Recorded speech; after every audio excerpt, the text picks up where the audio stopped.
Hello and welcome. Today is April Fool's Day, April 1st, 2025, and today we'll be watching some channel trailers. I'm your host, Sholo Q. I'm a Sholo Eats Quaintly, Reaper, and Guide to the Underworld, and hopefully no one will be dying today. I mean, that's just more work for me, isn't it? But either way, we have a list of 24 different trailers to go through, and it's quite the lineup. A lot of different ones I never heard of before. There's I think one or two that I'm familiar with, kind of. So yeah, this is going to be an interesting lineup. And then of course at the end, after the 2-hour mark, we'll end the stream by playing some Rift of the NecroDancer. So I've been playing a lot of it during the weekend, trying to get my skills up, trying to get full combos on some of the tracks, and I've been successful on some of the easy tracks getting the full combo, which is pretty nice. So I think today is going to be kind of like a more chill day, watching trailers, reacting to them, giving my initial thoughts, things like that, and hopefully you guys find that funny or entertaining or whatever it might be. Anyway, I hope you're all having a great April Fool's Day. I did post a video today, an hour before stream. I had almost no time to do stuff, and I was rushing to get everything done. So I finally posted this video I've been working on for a couple days now, and I hope that you guys enjoy it. It's basically well, I'll let it speak for itself. You know what? I'll let it speak for itself. But let's just say it involves V-Rising and Inzoi, and it's in the same video. So hopefully you guys like that. Well, anyway, I'm gonna get right to it. We're gonna start going over these trailers. So the ones we have lined up today are Black Beacon, Kiborg, Power World, more than just Pals, Wild Keepers Rising, Fi or Fee, The Broken Strings, Honeycomb, The World Beyond, Leica, RuneScape Dragon Wilds, Tiny Garden, Slowly Sliding Ducks, Squirreled Away, The Legend of Heroes, Trails Beyond the Horizon, Little Sim World launch trailer, Wandering Village, release date trailer, let's see, Shadow Labyrinth, Star Overdrive, Witchbrook, Tomodachi, Animation Versus, Tainted Grail, Linked, Banner of the Spark, Schedule 1, Town to City, and Mandragora, Whispers of the Witch Tree. So we have quite the lineup today. These were suggested by viewers of the channel over on the YouTube side. Every week I put up a thing saying, hey, what trailer should I react to on Tuesday? You guys asked for it, so here it is. All right. Hello, Mr. Frodo Baggins. Welcome to the chat, and hello, Voxlia. Welcome also. How you guys doing? Hope you're all doing well. Yeah. So I'm just gonna get started. Happy Trailer Tuesday, everyone. Yes, Trailer Tuesday. That's right, DBS. Trailer Tuesday. Yeah. So, all right. Oh, and hello, Kachi Kochi. Wow, we have a bunch of people pouring in. I should probably say hello to everyone as they're slowly sliding into the chat. Well, at least they're not slowly sliding as ducks, which is probably one of the weirdest ones on this list. But when I saw that title, I was like, so I decided to include it. Of course, I'm just gonna include the weirdest stuff that you guys suggest. So there you go. It'd be like that sometimes, as I like to say.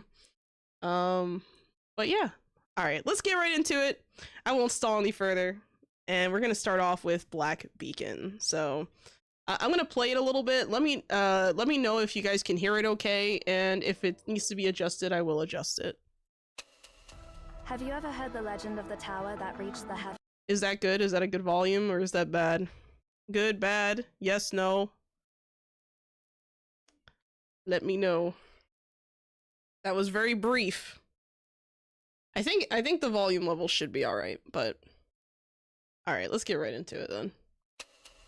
Have you ever heard the legend of the tower that reached the heavens? If you were an ordinary person, you would not be able to see this tower. You are now part of the legend. Welcome to the other end of the world. What you're seeing now is the future that's bound to happen. Find Tasni, and he'll help you discover that command. So, if we want to see him, we have to go back 80 years. 80 years? Wow, that's a long time.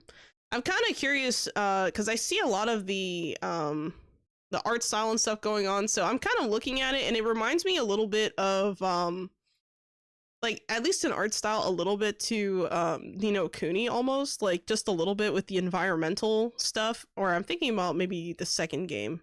I don't know why, it just kind of gives me those vibes. Everything will go as you wish.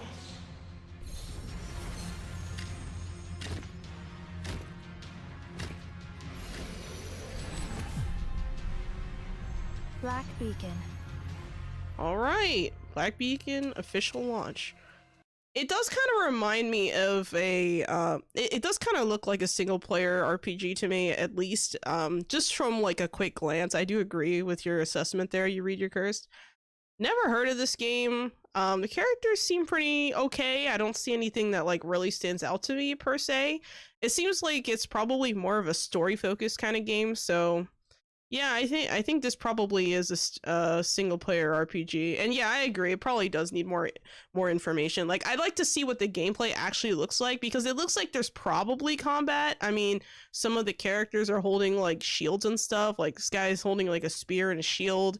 And I kind of wonder what their role is, because we saw a bunch of ones that look like that. So I don't know if these are like chess pieces or something. Like, I don't know like where the symbolism is. I don't quite follow, but I don't know. This felt very very generic to me in a way. Like, it didn't come off to me as something that I just like immediately want to play. At the same time, it's only an announcement trailer, so kind of expected. It's more teaser than a full trailer. Yeah, it is more. Yeah, I agree. It is more like a teaser. They should have probably labeled it as a teaser instead of a trailer, or maybe a teaser trailer or something. But yeah, I agree. There's a lot of stuff here. I mean, I don't know. I like the way the environment looks in like some of the architecture, but I noticed that like the skybox seems to be kind of empty, and I don't know if it's because you're inside a tower or something, like kind of like they were saying, or what, but I don't know. I'm kind of curious to see like more of this one. I'd like to see more. I don't know if I'm totally compelled to play it, but it's interesting. All right, here we go. We have Kyborg official. I hope I'm saying that right. I don't know if it's Kyborg or Kyborg. Official release date trailer. Okay, let's check this out. I have no idea what this is. Also, welcome to the chat. Majin Droid Arinsu, Angel Degen, Bad Shooter Fast Runner, Amusa, you read your curse, what did you do? Elfie Buswood, and I think that's everyone. If I skipped someone, I'm sorry. I'm sorry. All right, let's check it out. Oh, right, I forgot to read the... I'm so dumb. Oh my god. I forgot to read the description. Let me reopen the closed tab. I'm sorry. Hold on. I should have read the description first. That probably... Never mind. There was no real description here. Oh, the global launch is April 10th. There you go. That's all I know, apparently. Damn. I was hoping for like a description to tell me more about the game, but no. All right, let's read this. Get another look at gameplay and learn about Kyborg in this latest brutal trailer for the upcoming action roguelite game.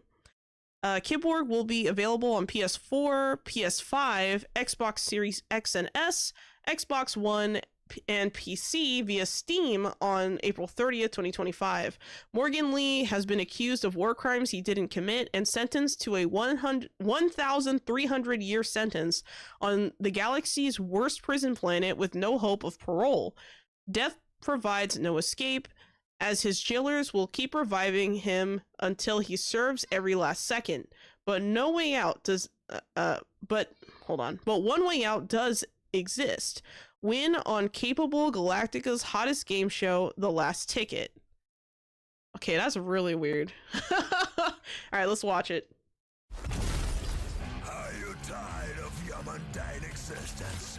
Do you crave the thrill of survivor? Then tune into the most electrifying spectacle in the galaxy. In this show, an notorious criminal is given a chance to escape. From that moment, the whole galaxy knows them as Cyborg. This season, experience the struggle of Morgan Lee. I mean, imagine if you're like, I mean, just imagine being accused of something that you didn't do, and then like you're serving this long sentence. I mean, that's really extreme. Like, imagine. Wow, I can only imagine. Like, it's kind of like when you know, people every once in a while there's people out there who will like do or say things that are just like, you know, frustrating. And when I say frustrating, I mean like you know, people will accuse you of things or say things about you or whatever, and then eventually the person gets fed up and they become what, you know, others perceive them to be, you know. So I feel like that may be part of the thematic here for this game, so it's interesting. We'll see. Also, hello Spidey and Magros, welcome. And yes, I have played Inzoi. More on that later. I played it yesterday, actually. Framed and condemned to the infamous Citadel, Morgan must survive the ultimate test of strength incarnate. Witness the power of cybernetic enhancements, pushing the limits of human potential. He'll need every weapon at his disposal to survive the onslaught. A shovel, dear lord. From plasma cannons to bioengineered blades. Facing relentless enemies, he'll fight his way through hammer-changing deadly arenas. Witness the carnage. So what's interesting about this is that it definitely fits the roguelite kind of gameplay, but in a very different way. Like, a lot of roguelites tend to be like 2D, I've noticed. Or they'll be like, you know, they'll have like a top-down camera where you're being surrounded by a bunch of enemies and stuff. This game's a little bit different because it almost functions like a fighting game, it looks like the mechanics, the moves, and then, you know, like a third-person shooter. It's like really weird. Experience the thrill. Will Morgan Lee survive the last ticket, or will he become just another statistic? Tune in this cycle to the last ticket. Only on Cable Galactica. Cyborg, enhance, survive, escape. That's kind of interesting.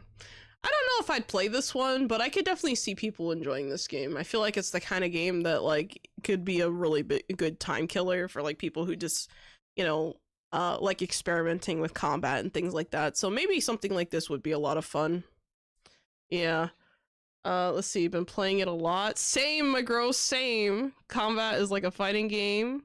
Shovelware, oh my god. At least the hand-to-hand one, yep. And yeah, I agree, it might be a fun one to try. Alright, and that is Cyborg. Alright, next we have, believe it or not, I have not seen this. I saw the notification pop up for me to watch it, and I just didn't have time. So, here we go. Major Zoya. Oh my god. Alright, we have Pow World. More Than Just Pals official trailer. I have not seen this yet, so let's check it out. Is this an April Fool's joke? I have no idea. When did this come out? This was... oh, a day ago. I have no idea. Okay, never mind. Maybe this could be. I'm not sure. We'll watch it. Under the legendary world tree, your destiny intertwines with the adorable pals. A wacky school romance simulation that's taking the... oh, sorry, I saw freaking Tarantulas and my eyes are bleeding. I'm skipping this. Oh my god! Why? Chillette Ignis. Chillette's little sister. You're my second favorite right after Big Brother. What? What? What is this? Please tell me this is a joke. Wyvern, do you really think I look cool? Oh my god. Oh my god, what is this? What is this? Ah! What is this mess? What? A pal what? This, don't tell me this is like a weird, like, dating sim. Ew. What? What? I'm so confused. Nurse Saya, huh? No drinking at school? Don't be so uptight. What? How about a class with me instead? Bruh. That's crazy. Ah! No! No, I don't want your gifts, Tyrantris. Oh, I can't. Oh, every time I think of that pal, I feel sick. I hate spiders, man. I'm sorry. Oh my god. Another lecture about my drinking? Oh my god. I can't even read this properly because I'm just like, my brain is just scrambled watching this. What is this? I'm Splatterina, a transfer student starting this semester. I'm good with crafts and making medicine. Please take care of me. Okay. Oh my god, go away, Tyrantris. I hate you. This is... You know what? I can't with Tyrantris, man. I just... If I see her one more time, I'm gonna be upset. I'm okay. Alright, here we go. I can't even read this properly. This is so cringe, oh my god. Hurt yourself again? Let me treat that. Try not to move. Close-up shot on cleavage. Dear lord. What? Bruh. I got separated from Big Brother again, but it's okay since I get to talk to you. Don't pat my head. Oh my god! Ah! Ah! What is this? Oh, you were talking to other girls, weren't? I knew it! I knew you were like a crazy, like what, a yandere maybe? I don't know. I'm not surprised. Tried to run from me. So this is the only way. Wow. Oh my god, not again! Why won't you love me, Dad? I'll be anything you want me to be. I want you to be dead! I hate... Oh, Tyrantris, go away. One of the worst additions to Power World ever was Tyrantris, and I'm pretty sure this is a joke. I really hope this is a joke. Let me read the comments. There's no laws against the pals, Batman. I can do whatever I want to that thing. Ew! This wasn't released on April Fool's Day. I'm scared. Oh no! No! Oh my... This is real? This is real. Okay, I'm gonna pretend I didn't see this. Next! This is crazy. Oh my god, why? Why? Who asked for this? I'm not gonna ask that question again, I'm sorry. Next we have... That was so weird. I'm sorry, that was just so freaking weird. I was not expecting that. I was like, oh, okay, cool. It's gonna be some, you know, whatever this is, or maybe it's an ad for something. Watches it. Oh my god, what is this? Not released on April Fool's? Yikes. Chillette the Goof Noodle? Oh my god, no. Alright, next we have... Oh, I forgot to read the description on that last one, but I think we're good. I think we're good. I think we got all the info we needed, okay?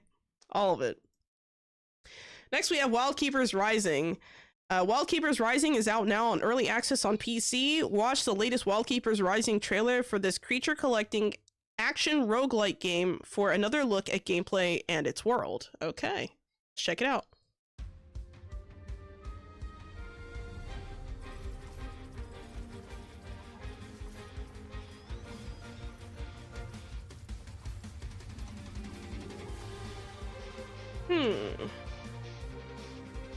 You know, I really like the art style. Like, I like how it has like a very like simplistic feel, but like the environment is like, it's almost like a weird like 2D 3D hybrid. It kind of reminds me of like if you if you take like one of those like picture books with like the stand-up pictures, when you open it up and then like, you know, like a house or something like sticks up out of the book, like that's what this kind of reminds me of for some reason.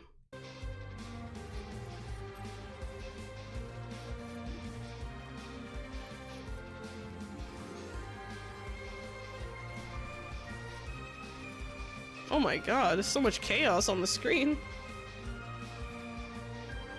Okay, so it looks like you have your creatures and stuff that you know, put together, or that you kind of figure out a party. So that's, I don't know, it's weird. Like, I think it's interesting how like this game doesn't necessarily try to go for like a cutesy feel, because a lot of times like with a lot of these like creature taming kind of games, they're like really cute or something.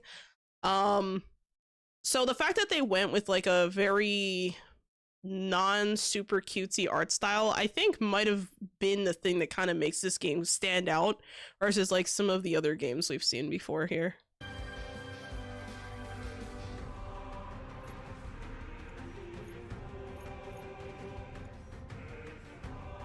Oh my god! Why won't you love me, Dad? I'll be anything you want me to be. I want you to be dead! You guys are trying to kill me. Why? Like, we're only like what, 3 trailers in and I've already seen like 2 spiders? Come on, man. Bruh.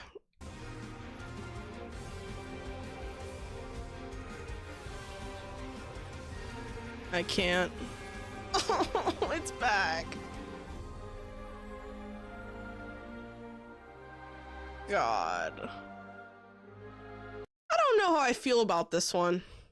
Like, on one hand, this game has like I think it has like a really interesting art direction, but I'm also not sure if that'll hurt or help it, because like I said, a lot of these like creature tamer kind of games are more focused on, you know, oh, like let's come up with these cute designs or whatever, but this game has more of a like weird like mythological creature vibe to it almost. So I don't know, it's kind of different.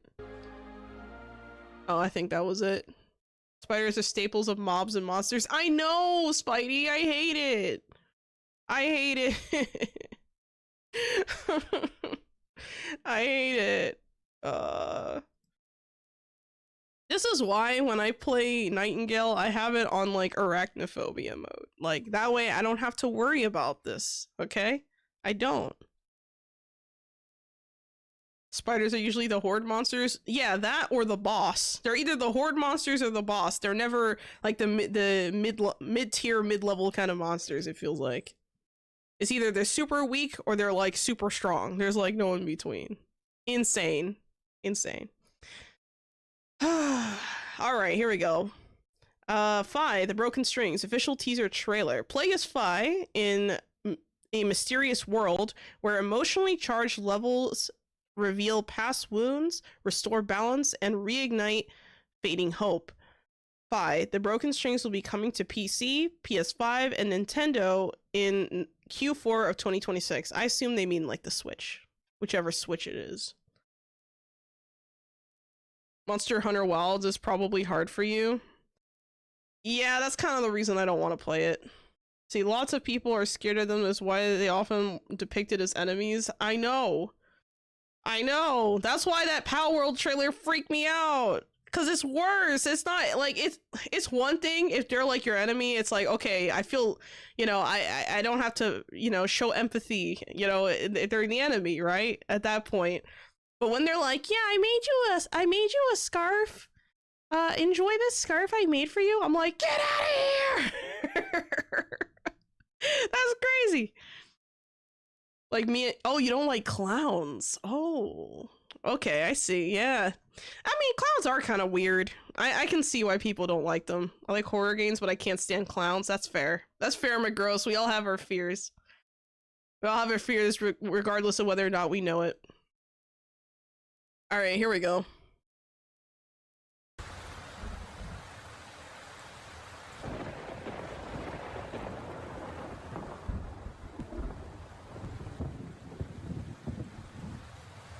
Okay, so something I noticed right away is that I wonder if the broken strings are referring to like puppetry, because like this character seems to be a puppet. Like if you look at their joints, you look at their limbs, they seem to have creases like along, you know, their knees and around here in the elbows. So it looks like a puppet to me. I'm wondering if that's what this is referring to.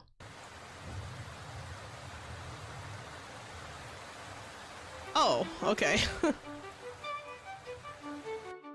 That was it? Oh, never mind. Oh. Okay, so it's kind of a platformer, probably a puzzle game. Possibly.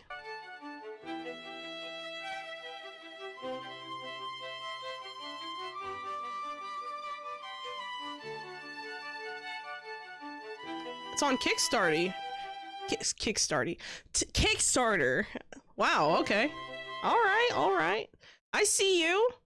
This is an interesting art style too that they're going with. Like I kind of really like this. Like I just like the atmospheric like kind of stuff. I don't know, something about these kinds of games that are like platformers with like a dark atmosphere where like everything is way bigger than you and you're like really small. It creates this like interesting dynamic that I think has like been kind of popularized in the last like 5 or 10 years at least, like especially. I've been seeing a lot of games that come out like that, so that's kind of interesting. Yeah, I was gonna be slow the entire game. I don't know. That's a good question. I assume not. I mean, a lot of times, like, there'll be, like, cutscenes and stuff in games like this where, like, they'll, like, push you forward through, like, I don't know, a water pipe or something. It wouldn't surprise me if there's a little bit of that going on, so I don't know. Good question, but not sure. We'll have to see more. This is only the Kickstarter trailer, the official teaser trailer, so it's not even a full trailer, it's a teaser. So, yeah, interesting. Really cool. All right, next we have Honeycomb: The World Beyond official gameplay trailer. Let's see. What was I gonna say? Puppet coming to life? Yeah, it does definitely kind of give that puppet vibe. All right, check out this gameplay trailer that offers a fresh perspective on the world of Soda 7. Soda 7? What? Seen through the eyes of the game's protagonist, Hennessy O'Quinn. Honeycomb: The World Beyond is a survival sandbox game set on an exuberant planet, Soda 7. Explore its vast world and face challenges on your bioengineering journey. Crossbreed plants or animals,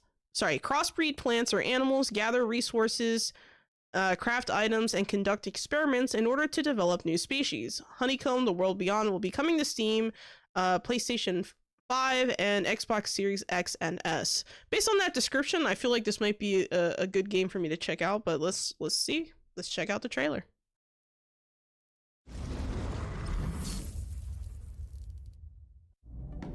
My name is Hennessy O'Quinn, and finding the plant that will cure Earth is my responsibility.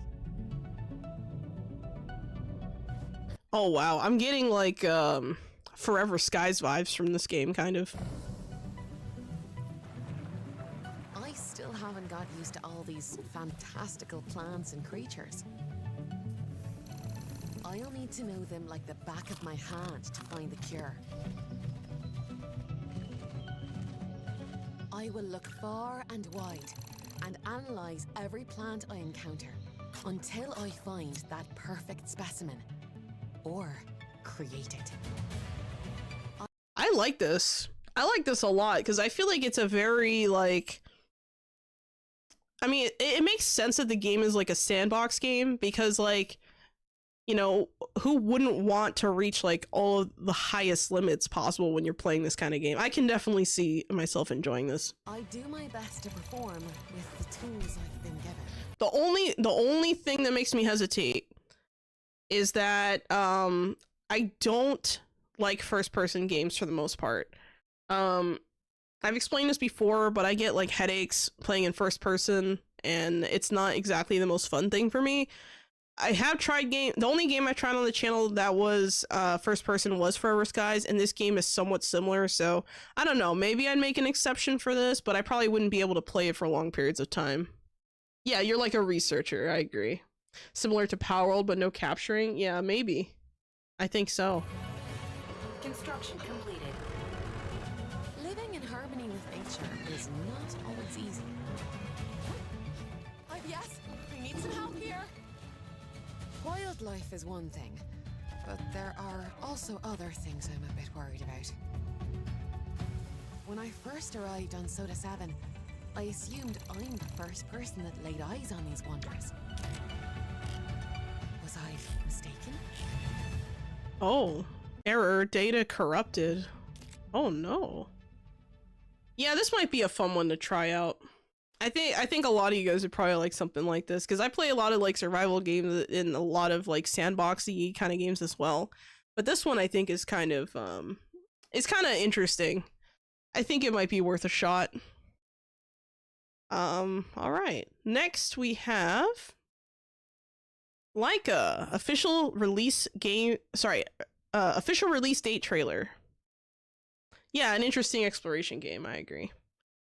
Let's see. They should add an option for third person. Oh, there might be. Okay, well, if there is an option for third person, because the thing is, I've seen stuff like that before where, like, you know, a developer will start in first person and then they'll add in third person. That's how Nightingale got the third person, is that technically third person is like still somewhat kind of experimental in a way, because the aiming system on that is not 100% great, and there are some bugs with the first person aiming system when you're in third person. So yeah, it wouldn't surprise me if a game like that also decided to kind of, you know, take a similar route and just allow you to play in third person. But yeah, it'd be interesting. All right, here we go. Small, relaxing, incremental game about restoring barren wasteland into lush meadow. Help the magical wolf Laika run through the land, gather resources, and unlock a vast upgrade tree.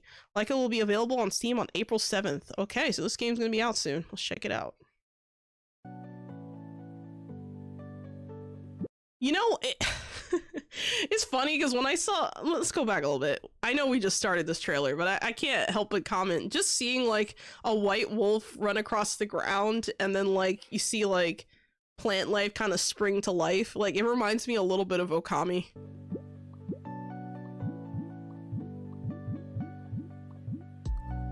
Okay.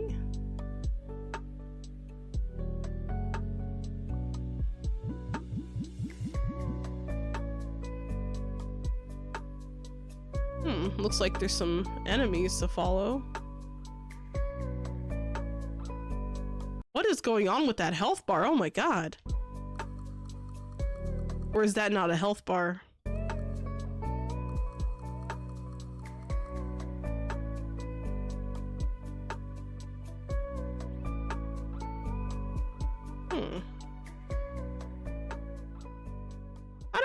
This one seems kind of okay. I mean, it's I'm not sure if I would play this one.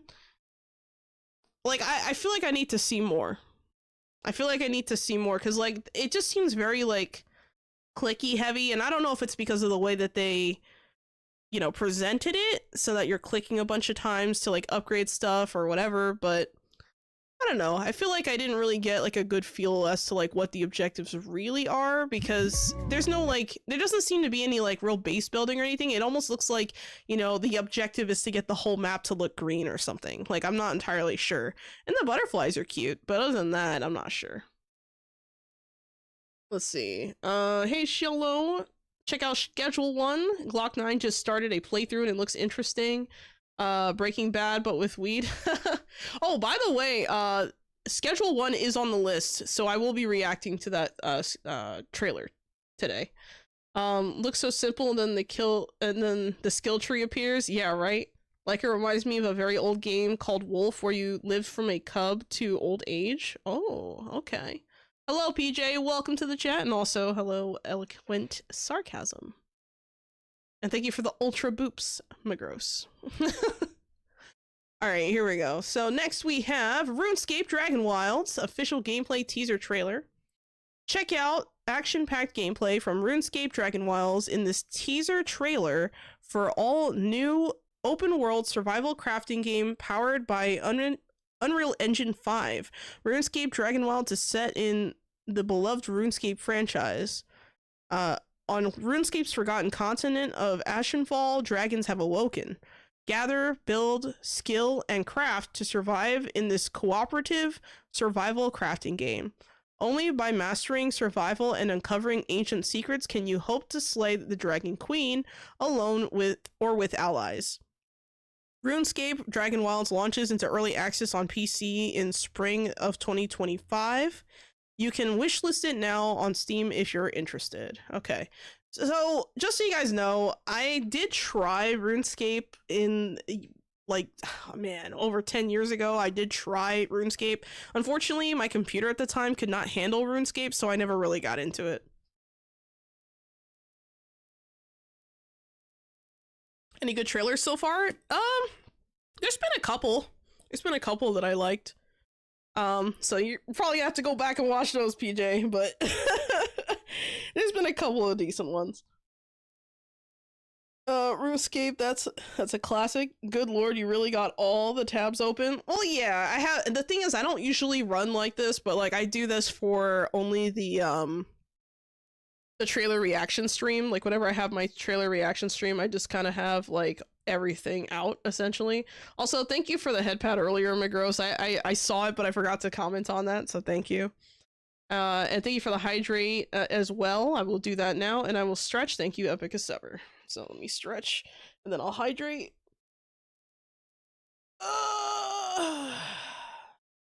Okay, hydrate time.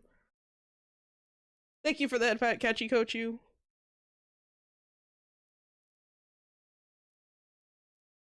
Yeah, RuneScape was one of the OG classics. The thing that really sucked for me is that I didn't have a computer that could handle RuneScape for like the longest time.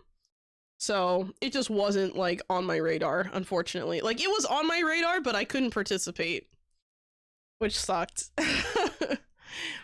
All right, here we go. Let's check it out.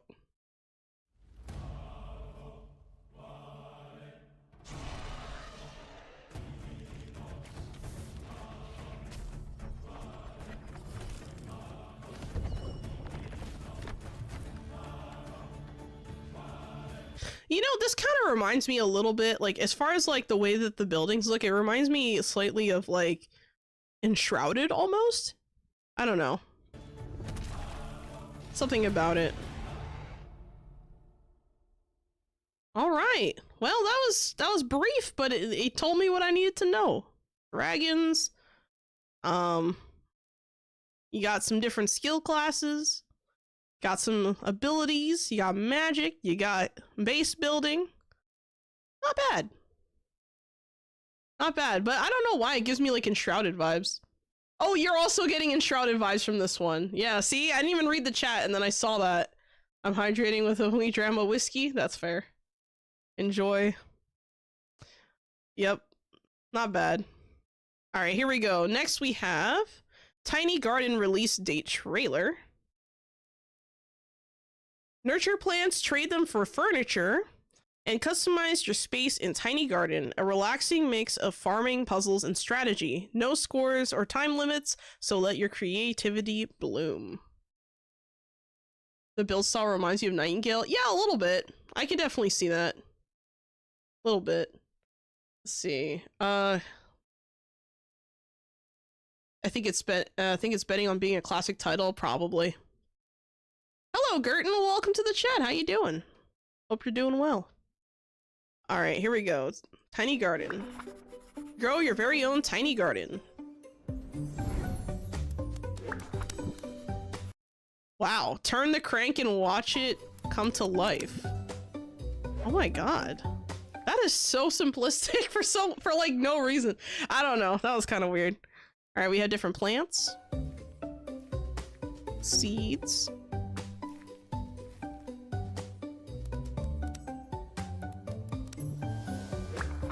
Huh. Craft your dream space.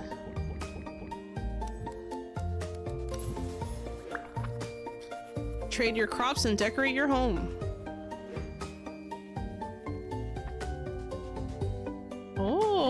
Okay. Oh, I get it now. I get it now. Your home is like on the top here. It's like the top half of the circle. That's interesting. Okay. Let your imagination bloom.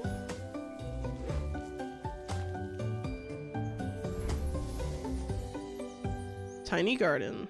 Coming to Steam on the 8th of April, 2025. Wow, it's coming out in April. Tiny Garden. Maybe that's one we could check out. I don't know. It's weird because it's like you have a, you know, your tiny little crank to get like the different like stages of production. So I don't know if like there's a practical reason for that or if that's just like a visual thing. I kind of wonder. But this is a really like simplistic but like interestingly executed idea, and I like it. Very nice. Very, very nice. All right. Next we have, actually, you know what? Let me add that one to my Steam list. Maybe sorry. I'll add that to my wish list maybe. Tiny Garden. Yeah, we'll add that one. Maybe I'll play that one. We'll see. Yeah, it's super minimalist, but like it's doable. You know what I mean? Like it has what you need, and you're good. All right, next we have probably one of the weirdest titles of the night. Slowly Sliding Ducks official announcement trailer. Don't miss out on the announcement trailer for Slowly Sliding Ducks, a multiplayer party game developed by Turbolento Games. Man, that's one hell of a name, Turbolento. That's funny. Players must stay afloat and traverse through difficult water park rides, spray water, and score points to become the pool's most formidable and notable duck. Slowly Sliding Ducks is coming soon to PC on Steam. All right, let's check it out. See what this is. Be cute, be happy, and make the duck explode. Make sure to pop the bomb at the last second before it goes off. Trip the duck up right before the finishing line. Oh my god. Spray with all your might and blast them out. Oh my god, I can definitely see. I feel like a lot of streamers are gonna be playing this and they're just gonna be like, I can just imagine the chaos already. You know, I can just imagine. The chaos! Oh my god. Of the competition. Every duck is your enemy. Yes, even that one. Compete with up to 16 players in the wildest water park showdown. Sprint, slide, and score to become the most evil? Nah. Powerful? Not quite. Beautiful? Oh yeah, beautiful. The most beautiful duck in the water park. Oh my god. Look at that duck. She's so cute. Oh yeah, customization, let's go! I love it. Ready to show off the latest fashion trends Oh, I love that. Look at that suit, so cute. before diving into the next match. Oh my god! Oh my god, it's a mobster. Amazing. Oh wow. I love this. I think this would be great to play with people, like as a co-op experience. It'd be funny. I could definitely see people playing this. I think this could be like a game that like people play like when they're not playing like something like Fall Guys or what's the other one that I keep forgetting that I completely forgot the name of it. Let me look it up. I have it on Steam, I'm pretty sure. Among Us, which is like another kind of game that's a little bit like that, you know, kind of like that party style game. So I think this can be a lot of fun. I don't know, maybe this could be a game that I could play like on stream with players, like with like viewers or something. I don't know. I've never done anything like that before, but I don't know. Let me know what you guys think. Maybe that could be something. All right, we have another trailer here. This one is Squirreled Away. Yeah, might be a good collab, you're right. Squirreled Away official launch trailer. Check out the Squirreled Away launch trailer for the new multiplayer squirrel survival game out today on PC on Steam. Play as a squirrel and master the art of leaping and gliding through a vibrant park ecosystem as you navigate trees and climb rocks. Collect materials through the park to build and decorate your dream treehouse, or connect a series of outposts to bring your very own empire. Sorry, to build your very own empire. Watch the trailer for a peek at what to expect. All right. See, streaming with other humans can be fun. Just gotta pick people you can get along with. Yep. You know, it's funny because like I rarely do like collab streams, and it's not because I don't want to do collab streams or anything. It's just that, you know, it just kind of has to like work like naturally, or like it has to be something that like I'm actually genuinely interested in, or something that I want to try out. I've been invited to a couple of collab streams before, but it was like with games that I didn't really care for, if that makes sense.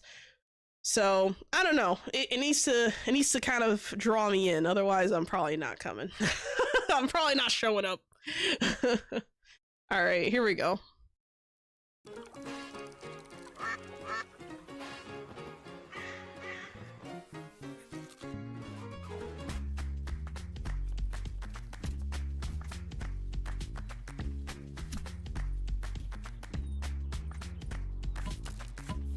Oh my god.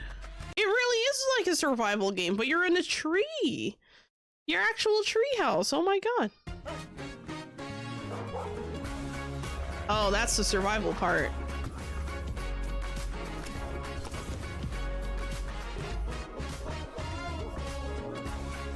Looks like it's multiplayer. That's cool.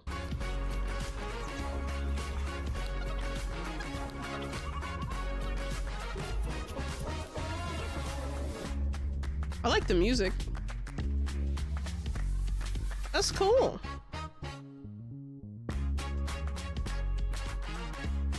So what I like about it is that you can play with others too. Like that's actually really nice. Because it would be kind of like an empty world if it's just you and like no other squirrels around. Wouldn't that be kind of weird? You know? Let's see. Oh, it's dirt. I thought the squirrel was pooping along the way. Oh my god, no.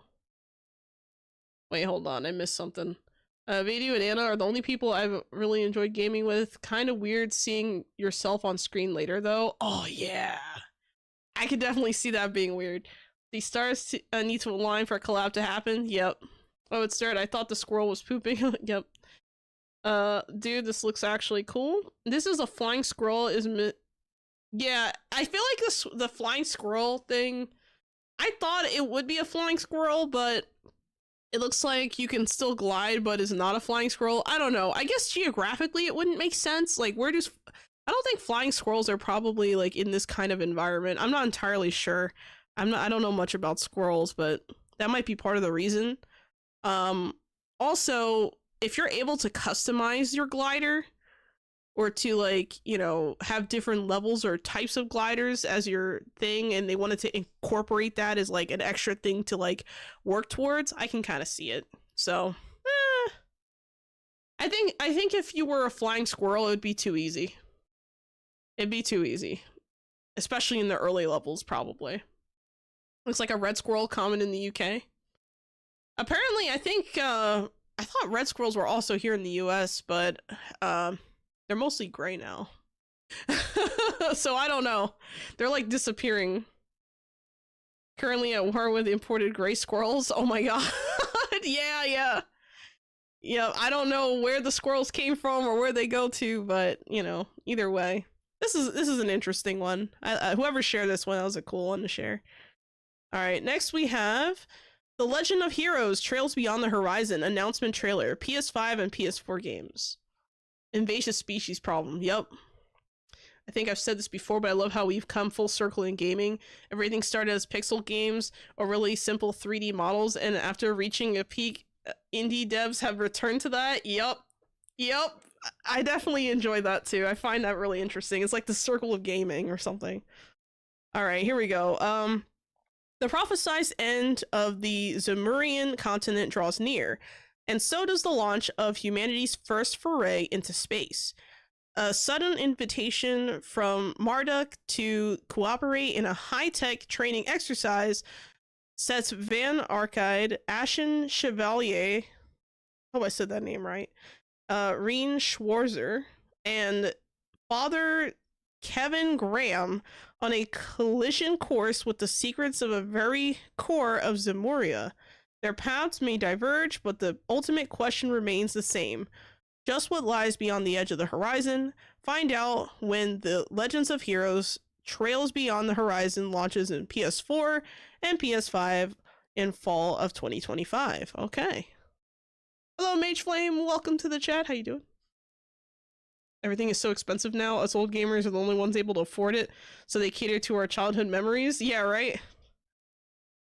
Let's see. Magical data all? Yes, a magical data all. Actually, I feel like a lot of the reason...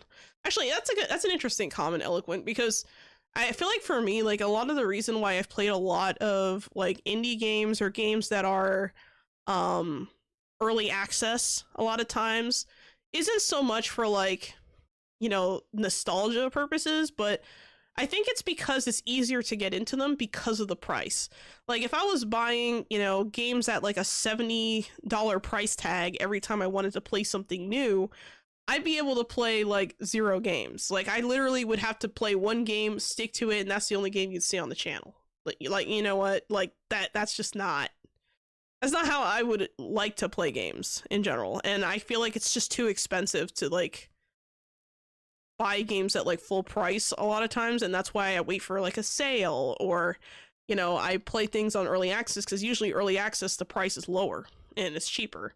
Now, some people will argue, say, hey, you know, early access isn't that great because, you know, if you play early access, you're basically providing, like, free labor to the devs for, like, bug testing and stuff like that. And I can definitely see that argument, but I think it also depends on the devs themselves, whoever they are, as far as how they wish to utilize that information, because some people, I think, are operating in good faith, believe it or not, and especially a lot of these indie devs, they have they don't have the resources that, like, a multi-million-dollar or billion-dollar company would have when it comes to paying people to professionally just go in there and just, like, test for bugs, you know? So you gotta, I mean, I don't think bug testing is a place to cut corners, but I'm also realistic in understanding that, you know, you're gonna have much more information and feedback to work with if you have more eyes on the game. So I think there is a benefit to early access that a lot of people are kind of, like, overlooking, but at the same time, I think the main reason why I personally have tried a lot of early access games is because of the lowered price. You know, even some of the other, like, lesser known titles that I've played on this channel, like, for example, like Rhythm Stones hasn't seen an update in, like, what, 2 years now, I think? And that game is, like, super cheap on the Steam store, like, and it's still in development. Allegedly. I don't know. I'm kind of curious to see what's going on. I almost want to write, like, a letter to the devs and be like, hey, like, are you guys still working on this game? Because you guys just released a different game that's finished. Like, what's going on here? Let's see. Solid pronunciation on Chevalier. Thank you. I tried. Well done. That's how I grew up, and now I play maybe 3 to 4 games, but I play them to death. Yeah, see, that's the same. I'm the same. Deal or no deal, getting while the games are cheap, you can always not play it until later when you see updates. Exactly. You could always buy it late into the early access, you know, realm, or you can even just wait for it to come out for 1.0, no matter what it is. And I mean, you'll pay more for it typically, but if that brings you peace of mind, then so be it, right? Let's see, 100% with Eloquent and Vox. Nostalgia sells hard, and most of us near or above our 30s who grew up playing classic games will buy stuff like this in a blink because it caters to that nostalgia part we maybe grew up with but never got to experience at their peak. That's fair. That's a fair assessment. I used to do a lot of alpha beta testing. It was fun, but more like a job than actually getting to enjoy the games. That's also understandable. So yeah. All right, here we go. Legend of Heroes Trails Beyond the Horizon announcement trailer. Let's check it out. Name's Van Arkwright.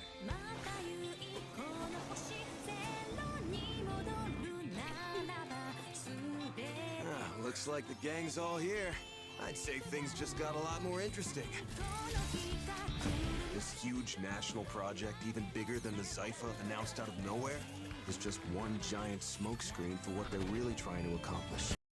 this game feels more like an anime than like a game to me. Something about the voice acting, the art style, the presentation, the music, everything just kind of feels more like an anime than a game. So this is probably like a very like story driven focused kind of game for sure.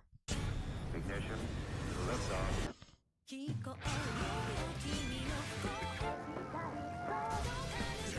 this! You're a worthless piece of human waste! Payback time!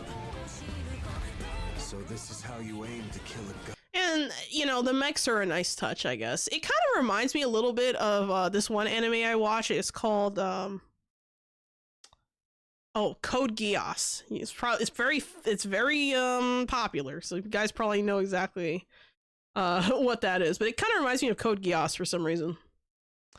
Yeah, let's see. It used to... Okay, I read that. I did that when Nightingale started out rough, but over time it's really come into its own. I agree. I've only... The thing is, I played Nightingale before the... Like, I played it when it first launched on Early Access. It was basically unplayable at that point because of, you know, the server instability and stuff like that. So I decided to just shelve it. And then when I came back to the game, it was when they did the grappling update, I think. I gave it a try, and then after that, I was like, you know, kind of slowly watching, because I saw that they were doing like an overhaul, so I was like, okay, I'll give them a chance. And I'm glad I did, because I enjoyed the game now, so. See, a mech game did not see that at the start, yeah. Let's see, old school Final Fantasy vibes here? Yeah, a little bit, I can see that. Code Geass's Peak, yeah, that's pretty good, I like Code Geass. It was a lot of typical JRPG stuff. Let's see, I still have a Code Geass pin I got at a con when I was like 12. That's awesome. God. All right, don't drop your guard, guys. We're taking this bad boy down. Ridiculous amounts of Mira and info are going to be swirling around this thing. And you can bet we'll be feeling the fallout from that mess one way or another. The Legend of Heroes, Trails Beyond the Horizon. Coming fall 2025. Huh. All right, well, I feel like I've kind of reached a point in my life where games like this just don't appeal to me as much as they used to. I don't know if it's like a side effect of like playing games that are just pure brain rot on like my phone or something, but I don't know, like something about it just doesn't really resonate with me as much as it used to. Like games like this, like I used to look at and be like, wow, that's so cool, right? But now I look at it and I'm like, meh. You know what I mean? You play LOL, you have no right? Listen here. I've been playing League of Legends for over a decade, I'll let you know. I definitely have been. I'm getting old! Bruh, I'm older than all of you. I'm over 3,000 years old. Don't come over here with the, oh, lady, Sholo. Not a flex? That is a flex. 1v1 me at Dragon, bro. At Baron. I'm kidding. I won't meet you there. Nope. Actually, I really like playing League. I still play League. Like, I played League yesterday, and I've been playing mostly ARAM. I used to play, I actually used to be part of, like a college team, but, like, I left college, so that didn't work out. And so, yeah. I used to, like, play it, like, not like, professionally, but, like, I used to take League a little bit more seriously, if that makes sense. And then I stopped playing, what was it? I forgot which season it was, but I want to say about 2 years ago, I stopped playing Ranked, and my experience with League has been so much more positive. I don't even play TFT, I just play ARAM, pretty much. Yeah, I used to play a little bit competitively. We didn't win, but it was interesting. One time, I actually was part of a, I was actually part of this one group where we would do like tournaments on the weekend, right? And one time, I played against this one team that ended up, I think, making it to the quarterfinals or like the semifinals for Worlds at one point. And I was like, holy crap. Because I remember those guys like straight up tower dove us. Like they were just like they breathed on us and we died. Like it was insane. Like their team, it was Team Dirt Nap. They used to be a thing. I don't know if they're like still around or if that's like, or if any of them are even playing competitively, but they were very, very good. I think they made it to like the quarterfinals, like I think maybe sometime in 2016, I want to say. Crazy. Their name was appropriate. Their team name was definitely appropriate because I was dead for most of the game. I'll tell you. All right. You were part of a college Overwatch team, really? Let's see. I love my Atari 2600. I never owned an Atari, like, because I was too, like, I wasn't alive yet, I don't think. Like, really, truly alive in the gaming space. Like, my VTuber body did not take form when that console was out. Let's see. Let's see. Every time someone says one time, I can't help but add in Bandcamp. Yeah, right. Yeah, but I don't know. Games like this, like, I feel like there's a certain audience for it. I feel like some people would really like it. I don't know. I'm not really, like, loving the, like, washed out colors, per se. Like, I feel like the colors are very, like, muted in the game, and it kind of gives this, like, whoops, sorry. It really gives this, like, washed out, like, art style that's not necessarily something that I particularly like or enjoy, unless it's, like, a cozy game, you know what I mean?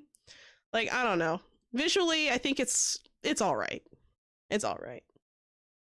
All right, next we have Little Sim World launch trailer, PC, Steam, Early Access. Okay, May 1st, 2025. Let's check it out.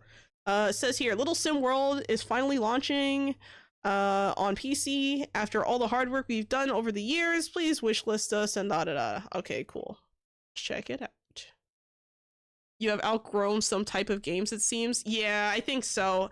Well, actually, there's a couple of games, certain types of games that I feel like I've definitely outgrown. One of them, I think, are JRPGs. I think I'm kind of like over that. I'm liking CRPGs though.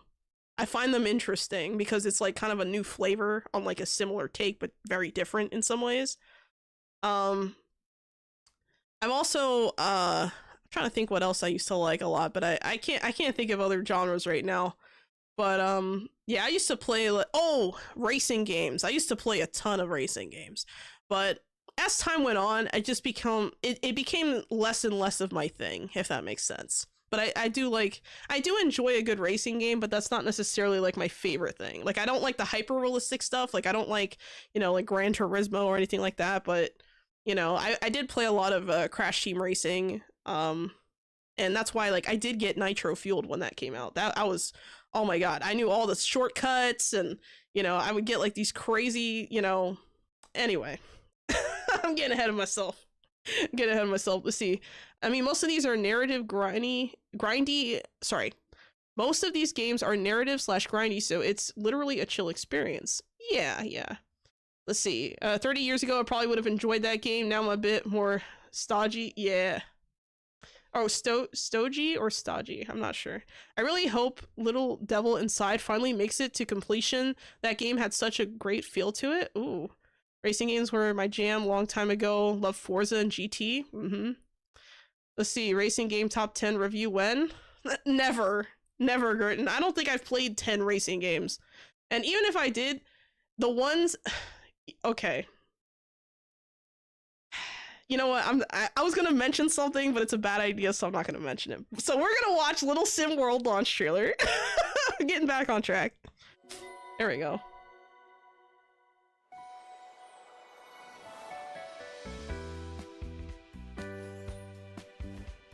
All right, cozy life awaits. Create a character as unique as you.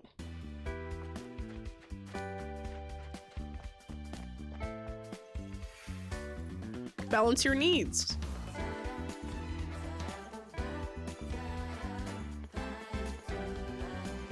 What is this, like a life sim?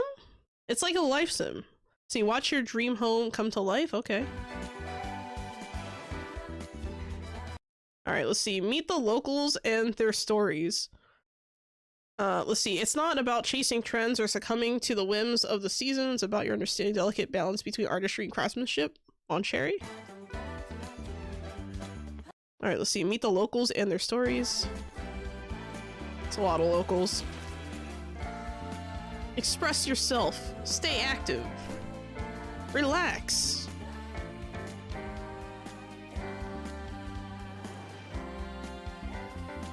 Notice board. So you choose your path, task at a time. Okay, so there's different like jobs, it looks like. Share moments, build connection. Oh no, there's romance. And dancing? Best to enjoy it with friends, okay.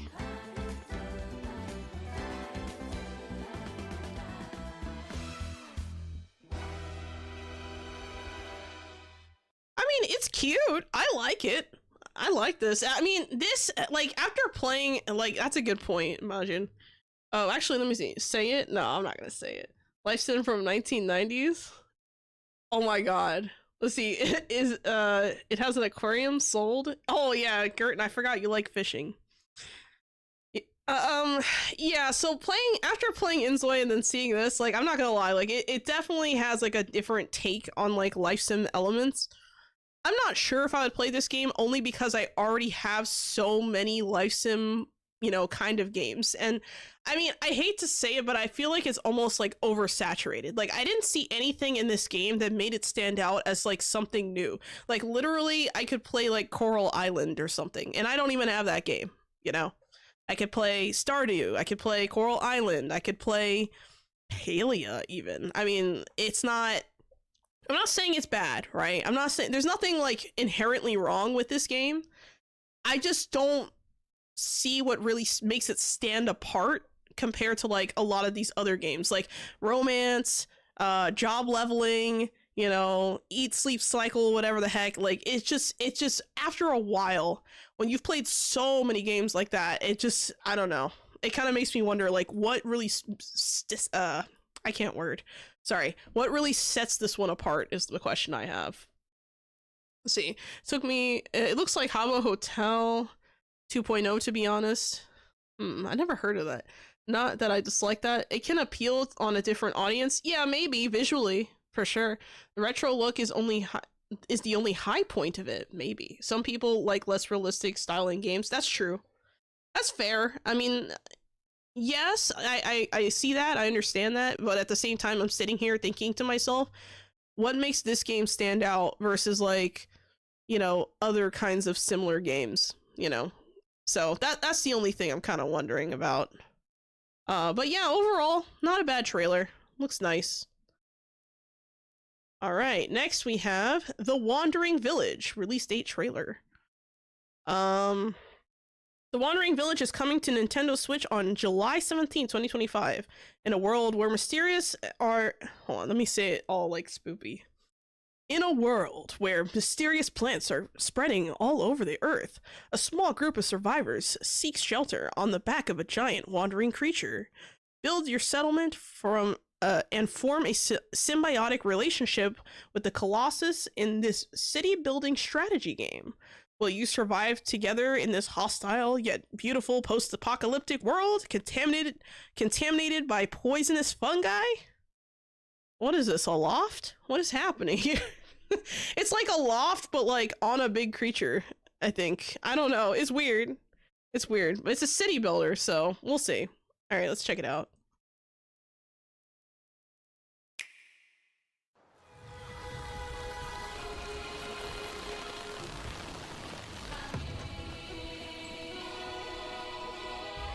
This is a weird looking game already. It's weird how it's like a 2D, 3D, like weird, like...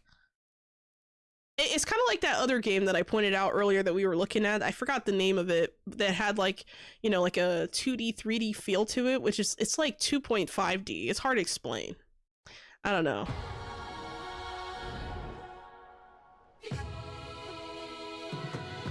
Aw, I didn't expect the Colossus to be so cute. I actually really like this.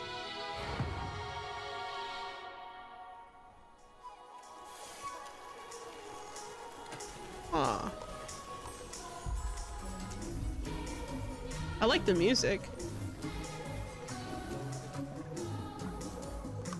Okay, you have research and development.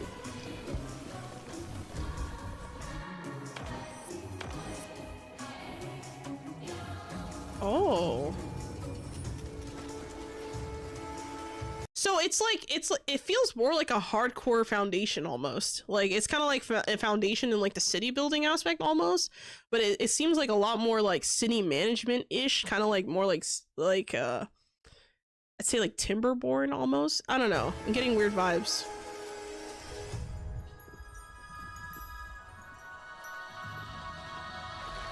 It's an interesting concept. I wonder if they're going to because we didn't really see like weather changes in this trailer, so I wonder if something like, you know, if the Colossus moves through like a snowy area, if that affects you, or if like, you know, the Colossus is on water, that affects you, or oh, the Colossus is running through the desert or walking through the desert, now that, you know, affects you. I kind of wonder if the climate and environmental changes are actually going to have an effect with the Colossus. Like what I'm trying to figure out is what's the gimmick here? Is it that you're a city on top of a giant, or is it that the giant moves with you on top of it? Like what is the gimmick here? Is it that, you know, you have to have a relationship with this, you know, massive being where, you know, you keep them happy?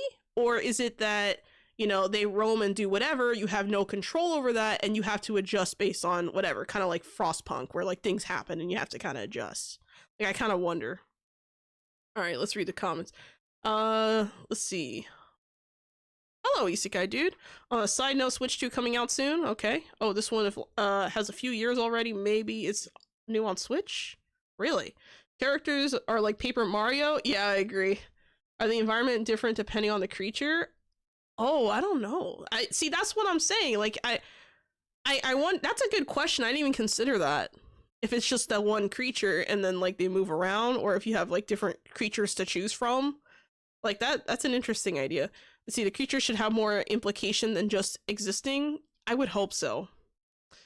Let's see, the gimmick is that you're developing a symbiotic relationship with the big guy. I mean, yeah, but like, what does that mean? Like, does that mean that you like, like you just work together, or like how does it, I don't know. I hope that this encompasses more, because like I feel like the fact that it's on like a giant creature definitely sets it apart from like other city builders. So that in itself as a gimmick, or as a I'm using the word gimmick, but I should really say like as a thematic or an idea. I think if they lean into that, I think this one could be a potentially really good game. Let's see. Basically, your whole village and the surrounding ecosystem sustains you depending on how good you treat it and take care of it. Oh, okay. Maybe. Like, you can choose certain paths that may help your developing and may hurt the creature somehow. Oh.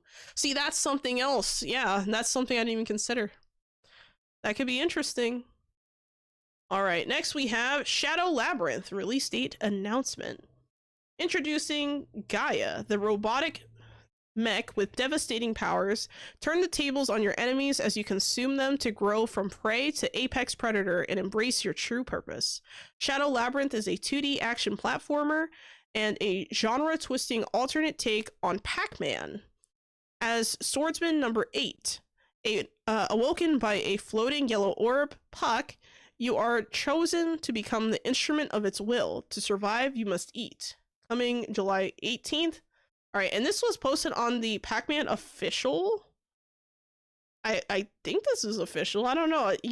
I'm surprised that a Pac-Man YouTube channel has like only 16,000 subscribers. Like, I mean, Pac-Man's like probably one of the most recognizable games like on the planet. Like, like I feel like Pac-Man is like the Mickey Mouse of Disney or the Pikachu of Pokemon. You know what I mean? But like, it's like Pac-Man's like I would say probably one of the most iconic video game characters.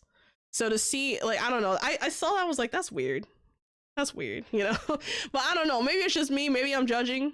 I'm curious. Let's see what this game is looking like.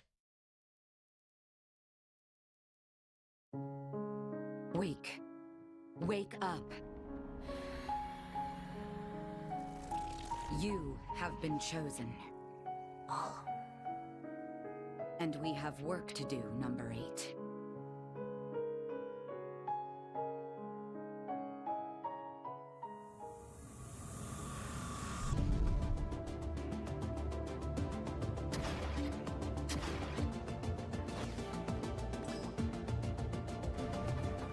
Oh, wow.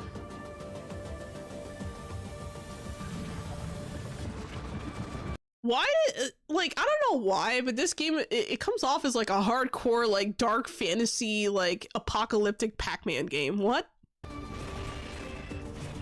You wield your weapon well.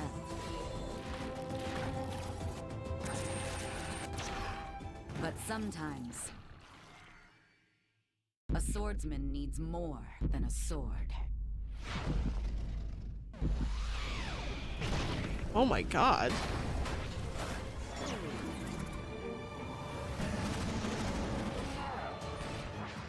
Oh wow. Don't just defeat enemies. Consume. That escalated quickly. God damn. that just like, the escalation was insane there.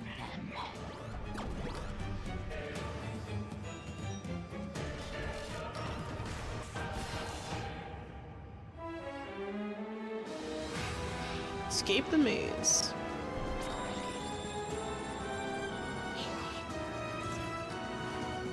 Embrace your true purpose.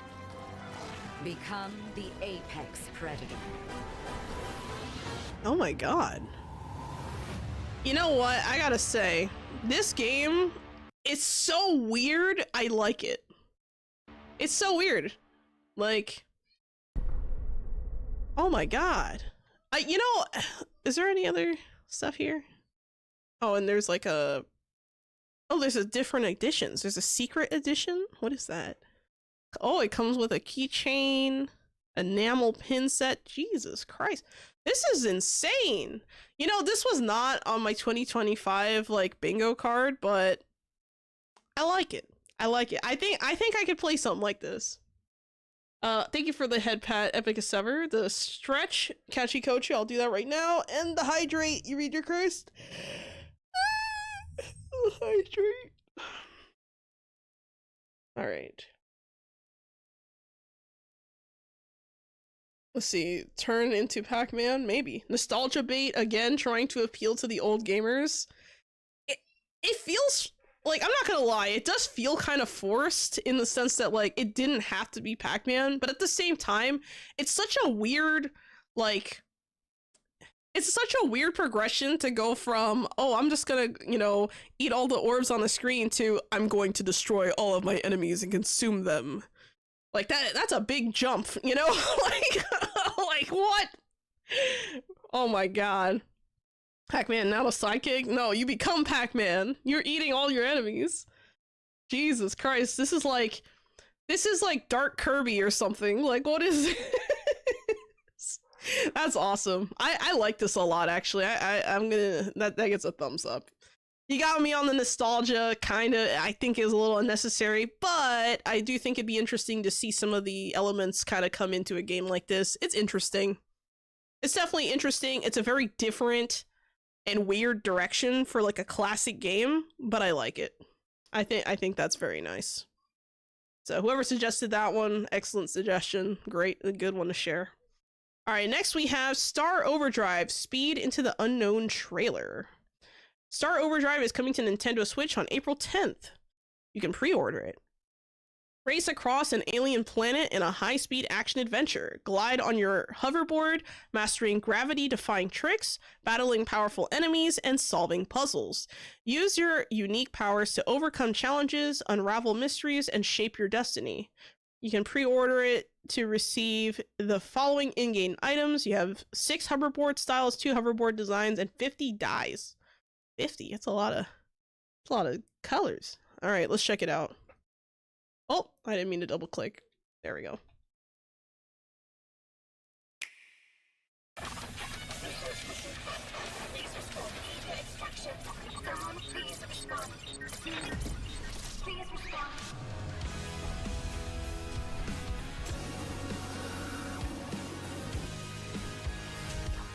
You know, right away, I'm just kind of getting like Hi-Fi Rush vibes for some reason. I don't know if it's the art style, kind of, because it's not quite in that like same like art style, but just, I don't know, something about the main character. Maybe it's the scarf. I don't know.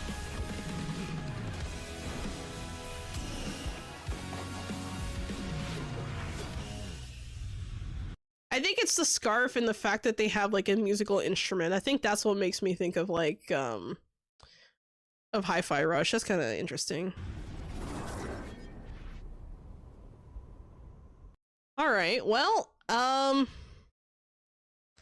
don't know. I feel like there really wasn't much here to like kind of tell us about stuff. But it's, I don't know, the environment looks okay. I feel like I need to see more. Like, what kind of game is this really? Like, is it just, you know, you roam around and do like a story thing? Or is it like a bunch of platforming under like intense conditions? Like, what are we talking about, you know? I don't know. It was very short. So, got a meh from me. Witchbrook, official first look gameplay trailer, Nintendo Direct 2025. All right, so we have, let's see, explore the whimsical world of Witchbrook in a look, sorry, I can't read for some reason. Explore the whimsical world of Witchbrook in a look at it, okay, no, that's not me. It's actually like a weird typo here. Explore the whimsical world of Witchbrook in a look at gameplay from, that's such a weird phrase, what the heck? Okay, well anyway, it's a witch town sim.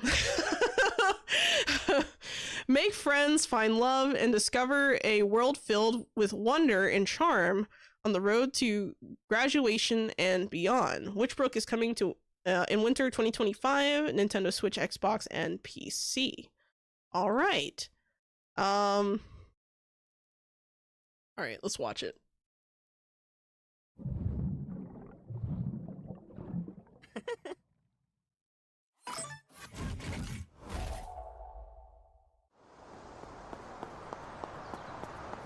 Okay, going back to the pixel art again. A lot of these games popping up nowadays are very pixel arty, and I will admit some of the details, like over here, like, you know, if you look at the, I assume this is lavender, you can almost like kind of figure out what plants these are. It's actually pretty detailed for a pixelated game. Interesting.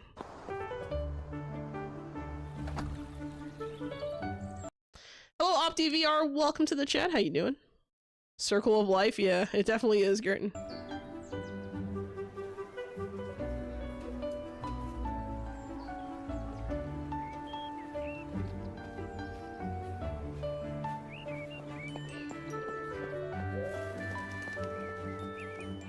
You know, I really like this because I feel like the world is very alive. It kind of reminds me of how I felt when I played Infinity Nikki for the first time, and I was walking around town and I saw the people just kind of about and around, just interacting. It felt alive, you know? I think it's really important for games like this, when, especially if it's like a single player game, to kind of like create a world where you don't feel like particularly lonely, especially when you have stuff to do in a specific town for long periods of time. Yeah, Hogwarts, but pixel almost, but with, instead of wizards, it's like witches, I guess, or probably warlocks or something. I'm not entirely sure.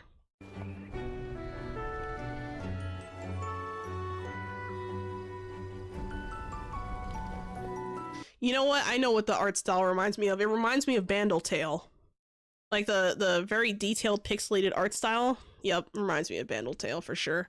Whoever put this together, they're very talented. They did a great job on the environmental stuff.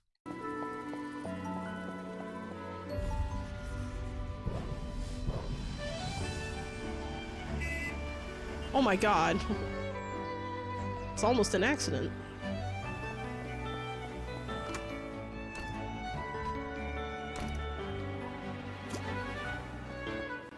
Man, I feel like this game is definitely a time killer. I think if I want to lock myself in a room for like several years and just play one game, I could see a game like this being that game.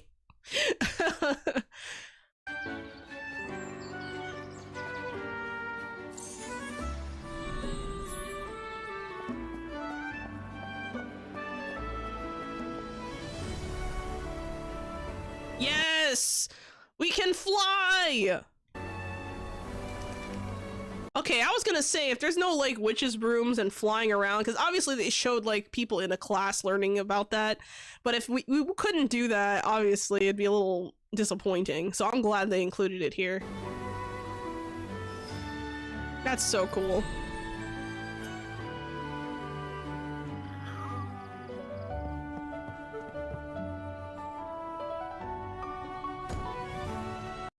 we have it looks like house customization. That's cool.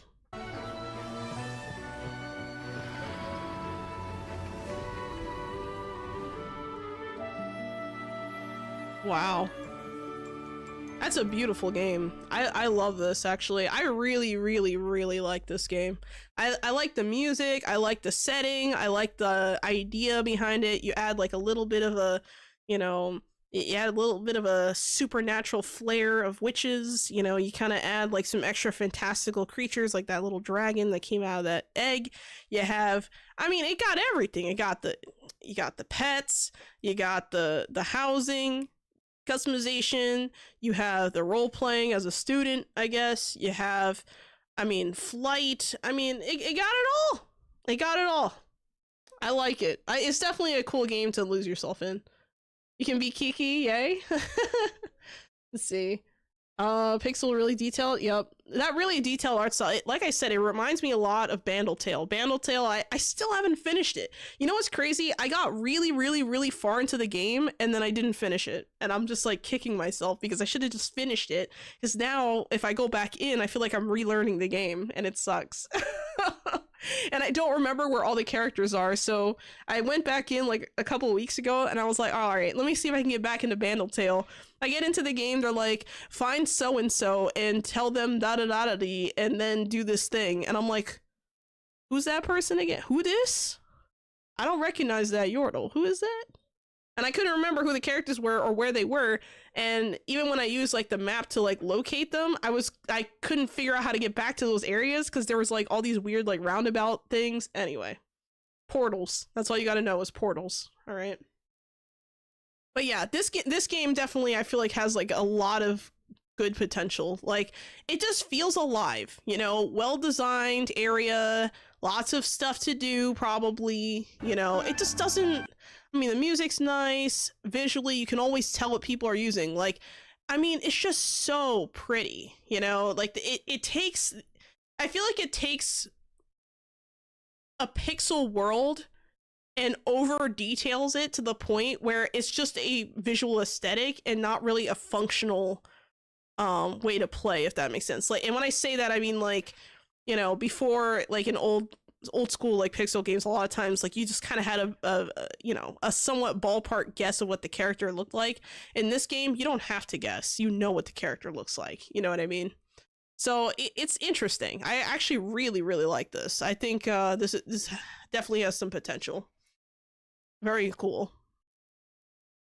All right, next we have Tomodachi Life: Living the Dream. Nintendo Direct. Oh, this was on Nintendo Direct. What is this? For the first time in 10 years, a new game in the Tomodachi Life series is on the way. Tomodachi Life: Living the Dream is coming to Nintendo Switch in 2026. Never heard of it. All right, let's go.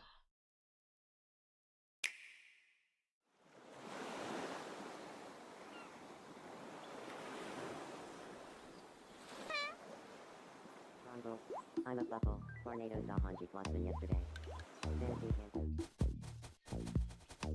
What the? This kind of reminds me of, like...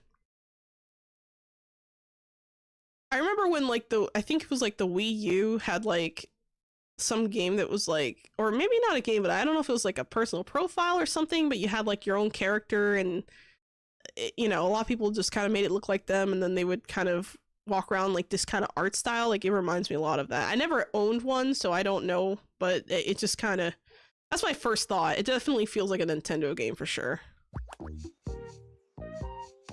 How refreshing.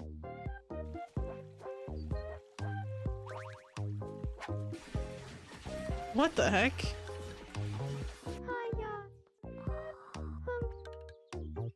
So I kind of wonder, like, what's going on here, because all these, like, people are just, like, in a way, it's, like, a little bit unsettling, but, like, in a funny way. Like, I don't know.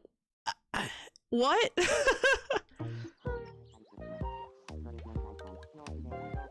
Tomodachi Life: Living the Dream.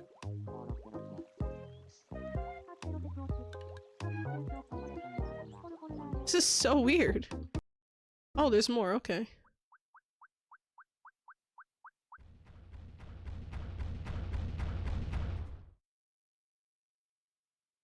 Did you want to talk? What? Bruh. Aw. Glad that was only a dream. Oh my god. What? That is so weird. I don't even know what to make of this. I know nothing about Tomodachi Life. I have no idea about this series. Apparently after 10 years finally gets a game. I'm just like, what is this? Is this another nostalgia play? Holy crap, it has 965,000 views. Yeah, no, this is definitely probably a nostalgia play. What are the comments saying? So glad they kept the silly robot voices instead of going down the more realistic path like some people suggested. If you were wondering what the earthquake you felt was, it was all the fans cheering at once. Wow. Living the Dream is also one of the default lyrics your Miis could sing in the original game? That's so weird. I don't know, like, I feel like, yeah, this is another play at nostalgia for sure. Because I'm not familiar with the series. I'm sure, like, people are probably really excited for this. Alright, next we have Animation Versus Reveal Trailer. It's a Kickstarter. Okay. This came out 6 days ago. And you can back it now on Kickstarter. Kickstarter, not Starty. I don't know why I said. I don't know why, but like for some reason, like, you know what? I'm just gonna play a video.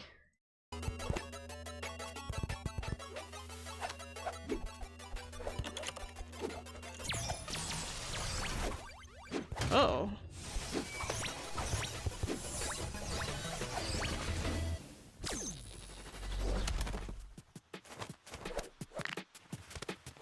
Not actual gameplay footage, they say.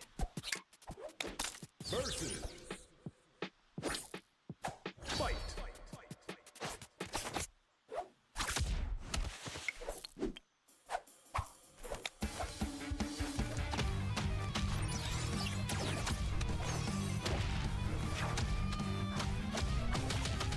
Okay, so this reminds me a lot of, so like there's this one creator on YouTube who I do not remember their name, but several years ago they would make like these kind of like stick figure fights, and this reminds me a lot of that.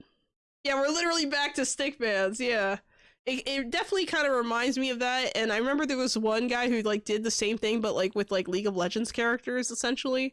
And that's why like I look at this and I just kind of laugh, because I'm like, man, like these used to get so violent, and so now I'm seeing this and I'm like, I wonder. Wow, you can fight with a fishing rod. Gerton, this is a game for you! You can fight with a fishing rod. That's an actual legitimate weapon in this game. Wow. I think we'll have a lot of fighting game references, probably.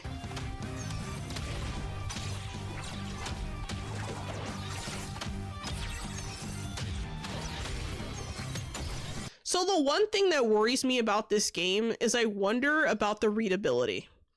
Because, Mama, I'm coming home. Yeah, right. I worry about the readability because I know that readability is kind of like very important, and especially in like real-time kind of like fighting or like any kind of real-time interaction kind of game. And considering the art style, the pixel shapes and everything, I wonder how the readability is going to be for this game when you're playing it.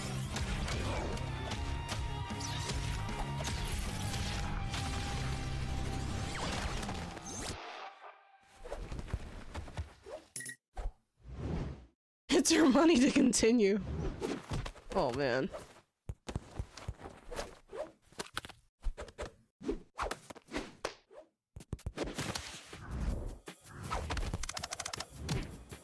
Oh, I see what they're doing here.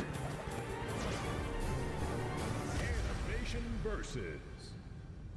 That's right, we are making a fighting game. Over the years, we've released series like Animator vs. Animation, Animation vs. Minecraft, and many more, and we've created an awesome community with many fans all over the world. We always wanted to create a game, but we never found the right opportunity to do so.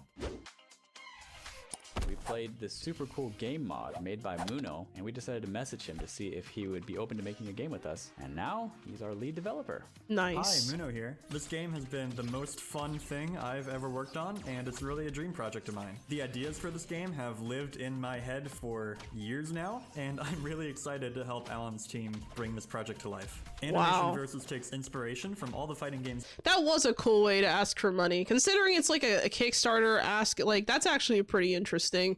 And I don't know. I really like the trailer. Like overall, I feel like it's very like it's really unique and it stands out and it feels very personal. You know, it feels like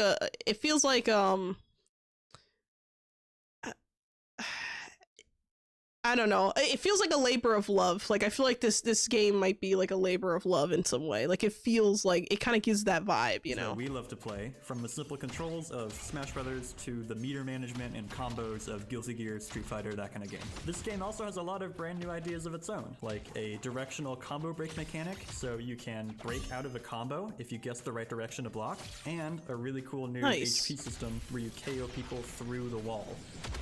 We're finally ready to create the game that you guys deserve, and we need your help.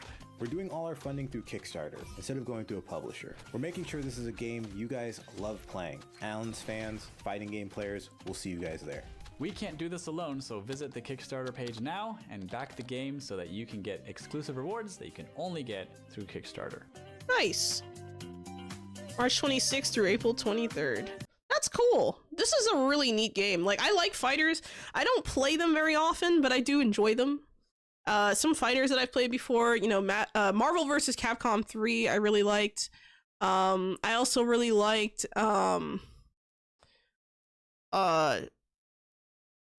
Darkstalkers. I really liked Darkstalkers. I liked, what was the other one I played?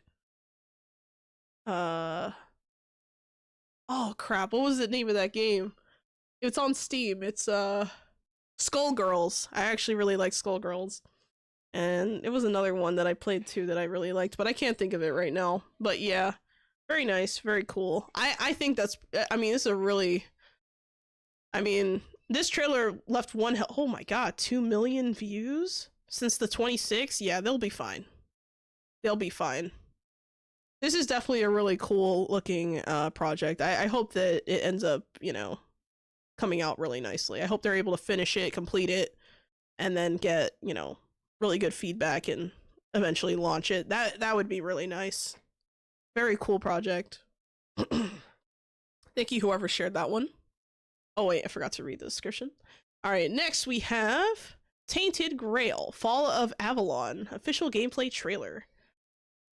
Here's your look at the world, some characters you'll meet, and gameplay from Tainted Grail, Fall of Avalon in this new trailer for the upcoming open-world first-person RPG. The game will be available on PS5, Xbox Series X and S, and PC. And, oh, for Steam and GOG. Okay. And, or is it GOG? Is it GOG or is it GOG? Because I've heard it pronounced both ways. Someone tell me. I don't use it, but I like the premise of it, if that makes sense. Anyway. In Q2 of 2025, a demo is out now. Interesting. The final patch 0.0 now is out now on Steam Early Access. Okay. Unsure, it's on early right now. Unsure about buying it? All right. Let's see. Some are saying this is what Avowed was supposed to be? Really? Okay, well, let's see. For such a long time, I've dreamt of countless deaths. Yes, it's time to wake.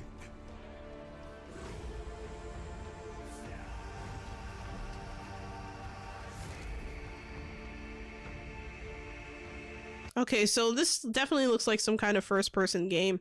Not sure if there's a third-person element, but the scenery looks really nice already, and the music's nice.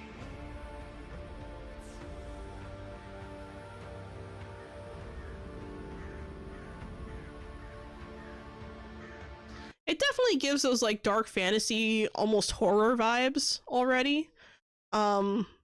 Overall, I like the vibes of the game. I know that, like, vibes don't carry a game, but I like the vibes so far I'm seeing.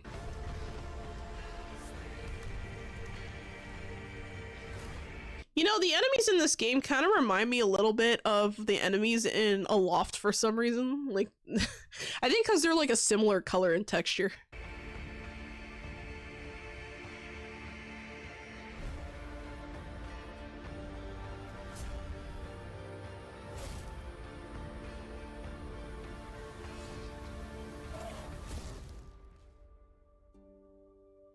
Aw. Me? Of course I'm human. I'm sorry, but I don't take fashion advice from people wearing rags. You know, this kind of reminds me a little bit of Skyrim, I want to say. I never played Skyrim, but I've seen other people play it, and for some reason I'm getting like weird like Skyrim vibes.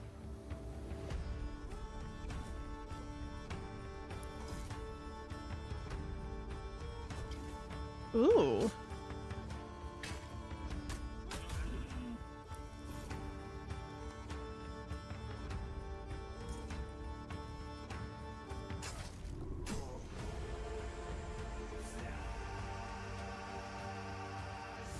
There was no clean path, no noble answer.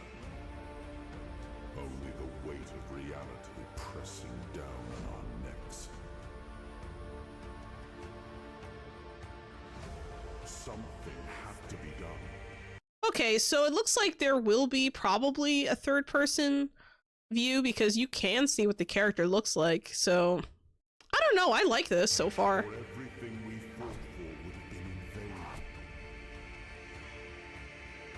Different classes.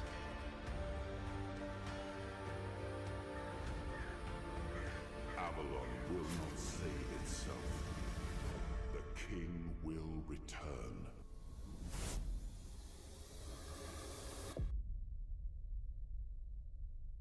Cool. I like this. I like this a lot. I like the vibes.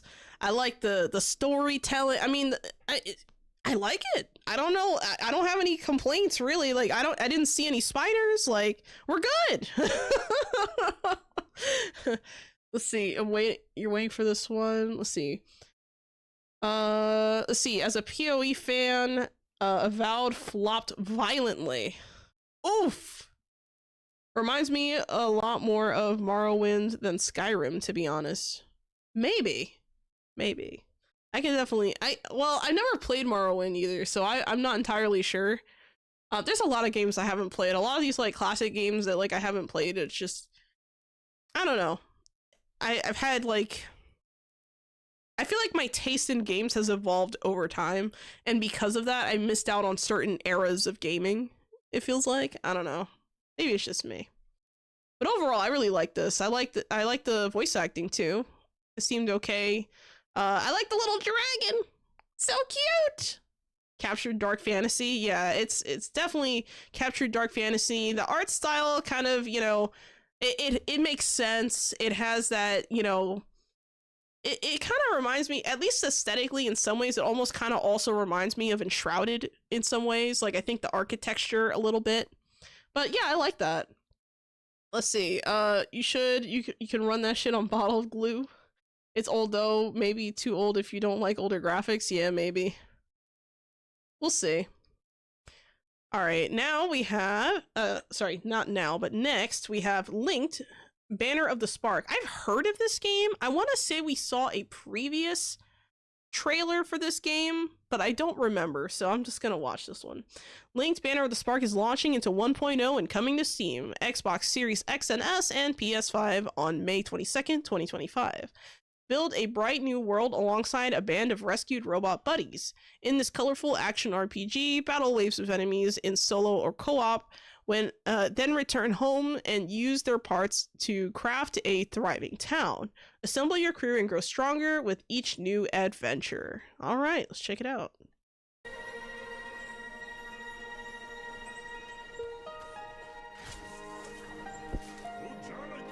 Oh my god, Chai, is that you? What's going on with these like Chai clones that I'm seeing everywhere? Now you're probably wondering, what am I talking about, right? I'm referring to Hi-Fi Rush. I'm also partially joking.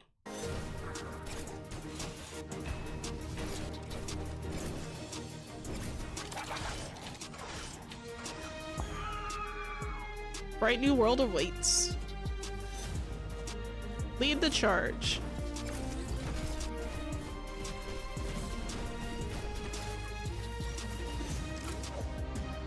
So,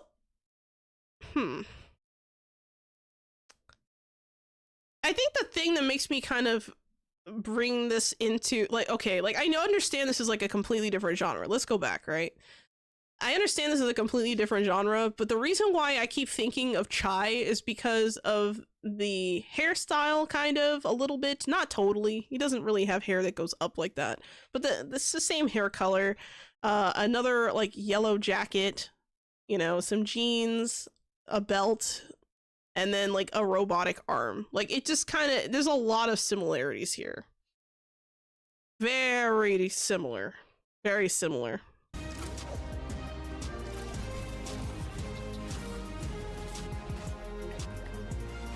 So it look, you can go fishing. There you go, Gerton. That's your game. Fishing again. Oh my god. You should run that shit on Apollo Blue. Oh, I just misread that. Character looks somewhat similar, yeah.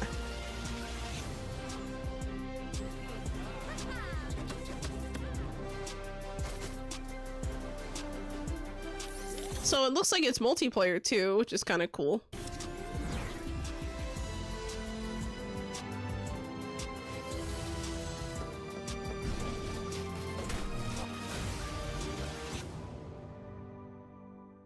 All right. Link Banner of the Spark. Not bad. Looks nice. I like that you can kind of work with like these like robots or something to like as your crew, it looks like. Like I guess you team up with them and they kind of do different things, and it looks like you can interact with them to like pull off combos or something. You know, like I think they showed it here. Yeah, like that when he just threw that one guy. So I don't know, that could be a little bit unique, but I'm not entirely sure this is the game for me. I feel like some people would really like this, but probably not me. Yeah, the co-op might be good here. I agree. So you have bots instead of pals, yeah. The mechanics in combat look good, yeah. Yeah, I agree. Very nice. Next, for the one you've all been waiting for. Schedule 1 release trailer. I've heard of this game. I have a basic idea of what it's about, but I haven't seen anything regarding the game. Alright, jump into the streets. Sorry, Schedule 1 is out, available now on Steam. Jump into the streets of Highland Point and take the first steps from small-time dope pusher to kingpin. Manufacture and distribute a range of drugs to reach the peak of the underworld. Oh my god. Look guys, I'm a guide to the underworld, not that underworld. It's the other underworld, you know, the one where you actually die. Oh wait. Anyway, let's watch the trailer. This one has been peaking on stream. Yeah, that's why I've heard of it, because you know, people have been talking about it. It also came up in conversation. So this is kind of old news, right? But I'll talk about it briefly. Last week there was like some kind of like, you know, Twitter exchange, and for some reason the Assassin's Creed Shadows account was able to double kill both Elon Musk and this other random dev that I've never heard of before, and they were using like Schedule 1 as like an example of like the game doing better, I think, than like, you know, Assassin's Creed Shadows or something like that, and they were trying to like, you know, they were trying to make some like weird like obscure point that really didn't have anything to do with the points that were brought up. Well, I'm paraphrasing a lot of this, but that's why I've heard of Schedule 1 is because of that post, and I think that's probably why a lot of more people started playing the game, because people are like, what's that? And then they look into it, so it wouldn't surprise me. Alright, here we go.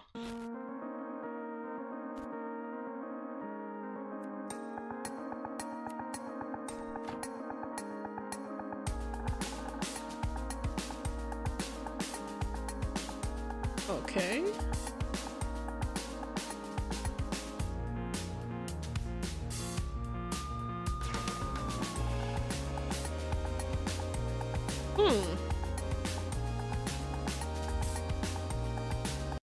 You know, it's funny how like the characters look. I feel like that's what makes this game somewhat memorable. It's just like the weird like cartoony art style. It's so funny. Oh my god.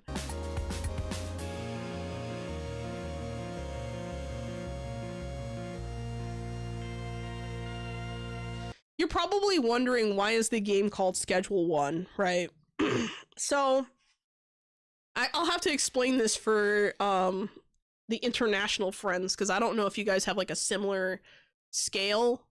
But in the United States, we have this thing called a schedule. It's like a medications, you know, kind of like schedule thing where basically we take substances or certain types of medications and stuff, and we put them on a ranking. And the lower the ranking, the higher the restriction, essentially.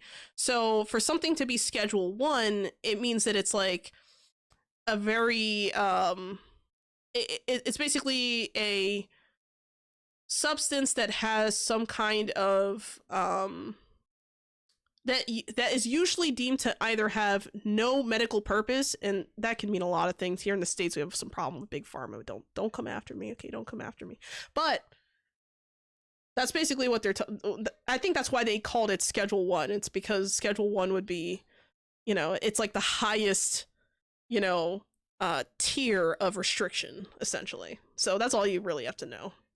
But yeah, I think this is interesting. I like that they showed like many different parts of this. I think it's interesting how they also showed you know, your character just kind of walking around to like different places, and everyone seems to be, you know, a customer. And then of course, you know, you can't have this kind of thing without police involved, right? And unfortunately, we have a corruption issue here in the United States where it's not that uncommon to find that the dealers in your neighborhood are actually the police. I'm just gonna say it. You can come after me and say, oh, she made a comment about the police and da. Look, I'm not a bootlicker, okay? I'm gonna tell it like it is. There's a lot of people out there who don't want to see the facts, but it happens, okay? It happens, it exists. Not everyone's like that, sure, you can make that argument, but it exists. So I'm glad they kind of included this in here at some point, but I wonder if they're, you know, it doesn't surprise me to see this here, and I kind of wonder if the idea is to, you know, work for the police, gather the materials, and then resell the materials. It wouldn't surprise me if that's part of the gameplay experience. You ain't wrong, Sholo. Yeah, right? Your goal is to have a multinational weed production? Ooh. Okay. That's the most convoluted way of saying someone is about to be high I've ever heard.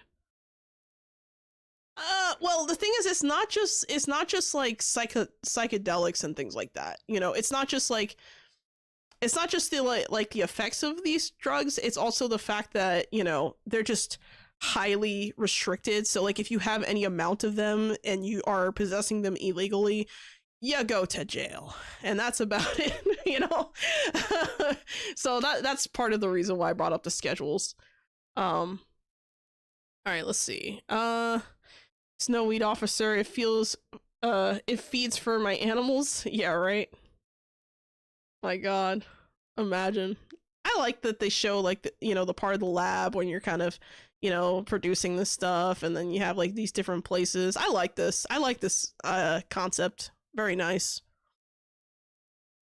All right, now we have Town to City gameplay reveal trailer. This is actually a returning game on the channel that we've seen before. We saw the Town to City trailer that was it wasn't the gameplay reveal trailer. I think we saw like the teaser trailer. So yeah, let's read this. Get your first look at gameplay from Town to City, the upcoming cozy city builder set in an idyllic 19th century Mediterranean town with a gorgeous and delightfully soothing voxel-powered art style. From the makers of last year's equally beautiful and relaxing Station to Station. All right, let's check it out. Let me read the chat real quick. It's no weed officer feeds my animals. Yeah, right. Of course, over here we use the translation for high as just heavily medicated. Really? What's the difference? No, I'm kidding. I'm not kidding, but you know what I mean. All right, continuing. From humble beginnings. Oh, I love this. Oh my goodness. Oh, I'm already in love with this. Wow, this it really reminds me a little bit of like Tiny Glade in the sense, because it feels like, you know, you got that terraforming, but it's weird because it's like pixelated layers. That's so interesting. I like this.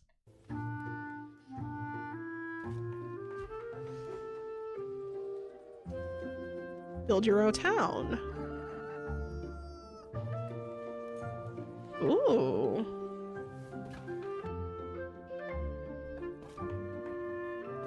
Oh my god, that's so pretty. And develop into a flourishing city. Alright, let's pause right here. So it looks like there's a bunch of research. Ooh, winery, chapel, newspaper stand, school, pub, launderer, carpenter, smithy. Wow, there's a lot of stuff to unlock here. Ferris wheel? You can unlock a Ferris wheel? Wow. I don't like Ferris wheels, by the way. I really don't.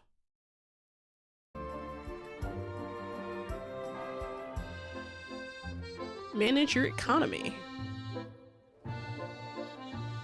Yeah, no, I'm not playing this one. Lots of blank on those fields by the end of the first hour.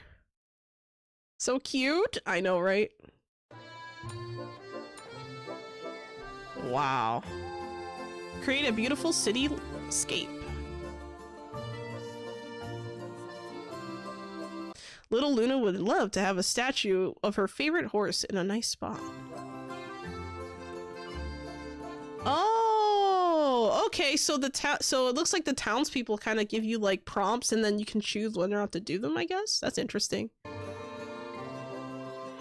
Oh, you're the mayor. That's right. I forgot about that. There's a fishy and a doggo. I love this. I love this so much. It's just visually stunning. It's so unique. It has like a very visually stunning art style, and then it's weird because it's like 3D pixel. Like I don't know like what it is with these games. Like I think a lot of people who were saying earlier that like, you know, the pixel games are kind of coming back into fashion because of like nostalgia. I think that's partially true, but they're just taking pixel to like a whole other level. Like, you know, this is like, yeah, it's like actually playing with Legos. I agree. Yeah, it's kind of similar. Super cute. Yeah. Very nice. I like this, and I like that there's like stuff with like the people in the town that you can interact with. I like that. That's cool. All right, last but not least, we have Mandragora, Whispers of the Witch Tree, Future Games Show trailer.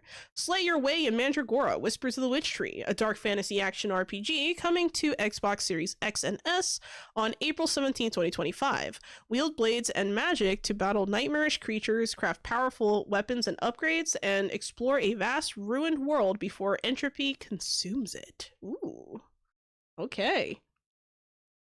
Yeah, advancement helps a lot. Yeah, tech advancement doesn't only help, it improves, and it creates opportunities to do things like what we just saw. Like, it just creates like a whole nother realm of possibility. It's amazing. Ooh. We all know why the walls around our capital exist. This world fell to the forces of darkness. My god! Why won't you love me, Dad? I'll be anything you want me to be. I want you to be dead! We were so close! We were so close to getting to the end without seeing another spider. We were so freaking close. I hate it. Is replaced by shadows and the terrors that lurk within them.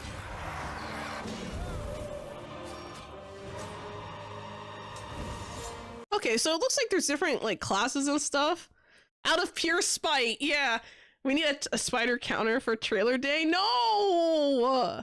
No! I hate it. I don't like them. Please, no. My god.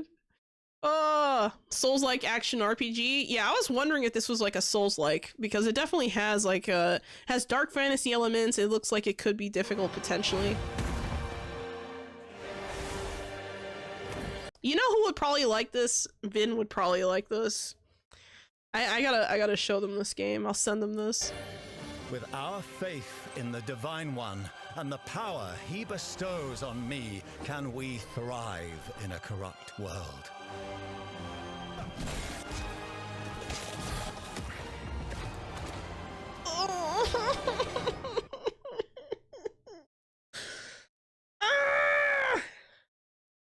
I hate it. Inquisitor, a word in private.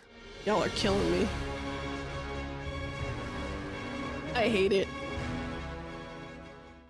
The spiders alone make me not want to play this game. But if we deleted the spiders, it'd be perfect. Like, that's all you would need. It's just it'd be perfect. It's a nice looking game. I like the side scroller mechanic, kind of, you know. I think it's interesting that it's like a Souls-like, but it's also like, I don't know if it like kind of falls a little bit into like the category of something like Hollow Knight or what's that other game that was really difficult that I can't think of right now. I can't think of it right now, but I don't know.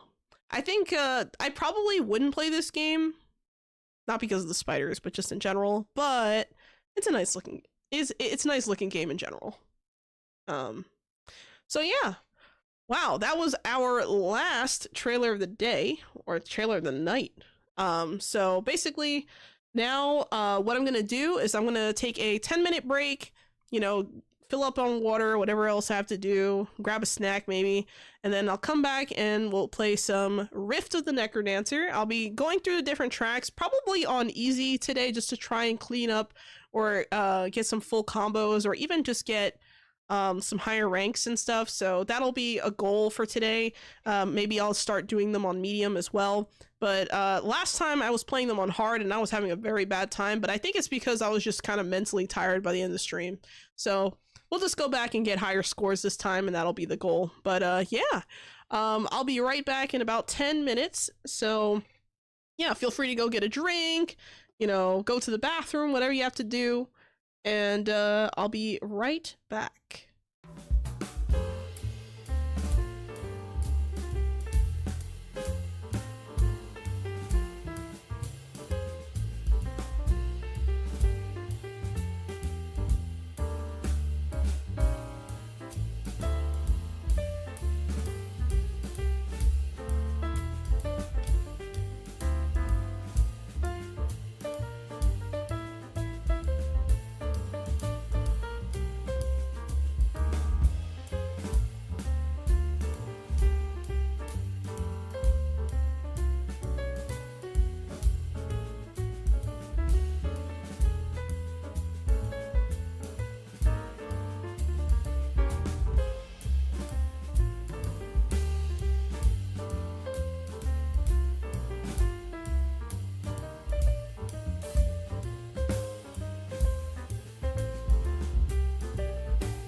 All right, I am back. Let me turn down the volume a little bit really quick. All right, so before we get started, I did want to go over the stream streaks. So, let's see. What are the newest ones we got here? Okay, so Isekai Dude has reached a 15 stream streak. Please give him a round of applause.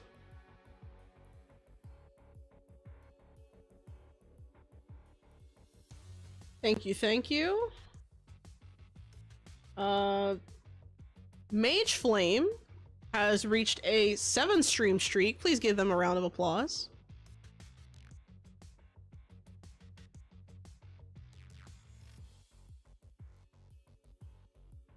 I think that's it. That's it for today. Just the 2. Thank you. Thank you for the stream streaks. Very cool. Awesome. All right. So now that we've reached that point, I'm just going to get right into it. Show you guys some of the progress I've made. And just feel free to just sit back and relax. I'll be reading the chat in between tracks, just like, you know, you guys are seeing on the screen there. But yeah, it's going to be a fun time.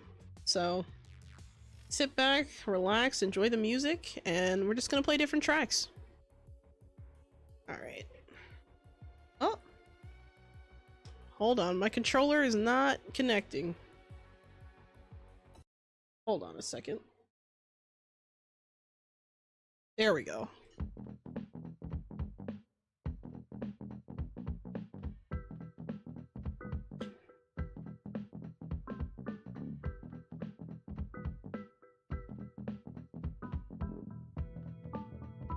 Okay, the controller did not connect. It's a little weird. Hold on.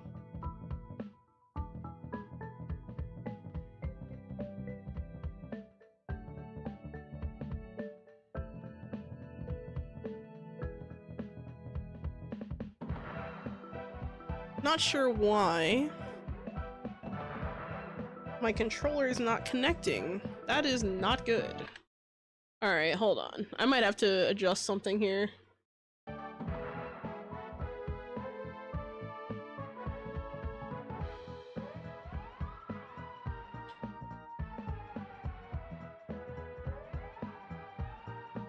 It's weird because the computer doesn't seem to realize I'm plugging it in, but it's lighting up the controller, so I don't know what that's about. Let me try relaunching. I might have to relaunch the game.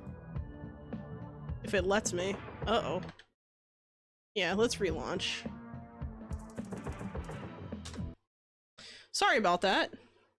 Not sure what's going on there. Let me try to reconnect the controller.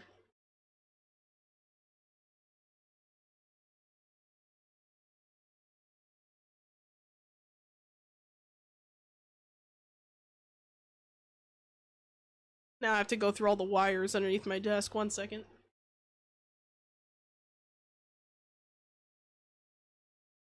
Yeah, my PC is not recognizing the controller for some reason. Very weird. Very, very weird. Not good. Okay, now it finally took it. That's so strange. I've never had that happen. That's kind of weird. Alright, here we go. Let's get right into it. Alright. What the? Oh, I'm on remix mode, aren't I? Let's rock. There we go. I was confused for a second. I forgot I left off on remix. I didn't do any of the remix tracks yet, but yeah. Let's do a few. Let's try this one. We're gonna be jamming on easy first. Chillin'. 2, 1, let's rock.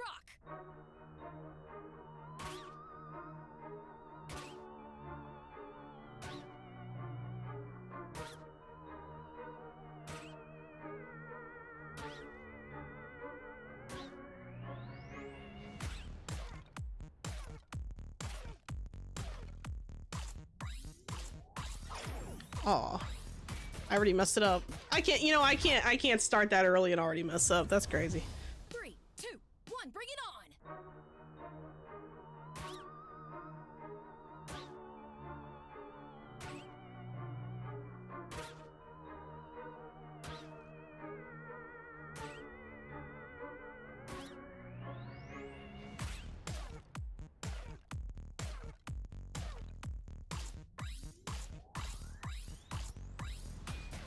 Good work.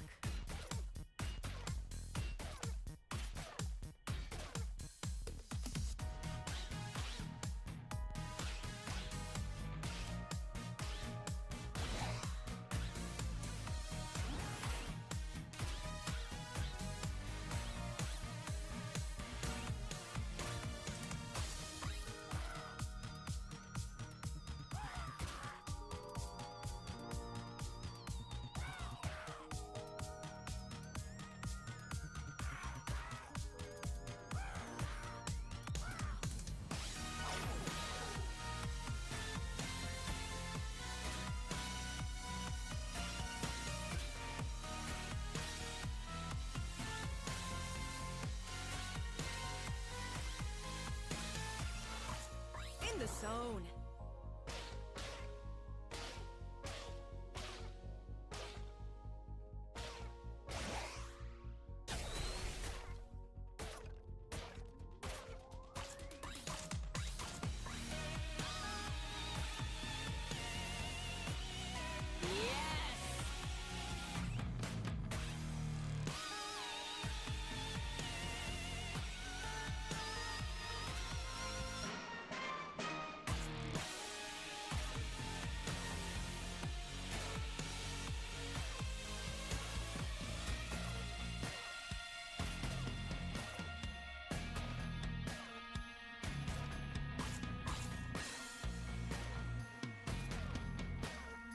Very good.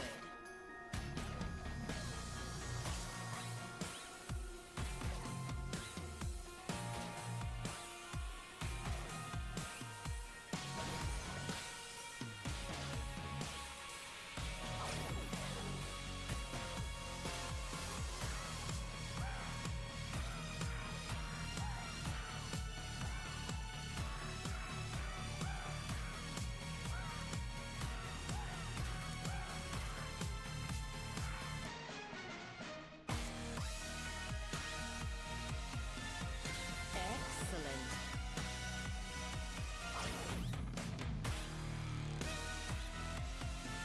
I keep mistiming that.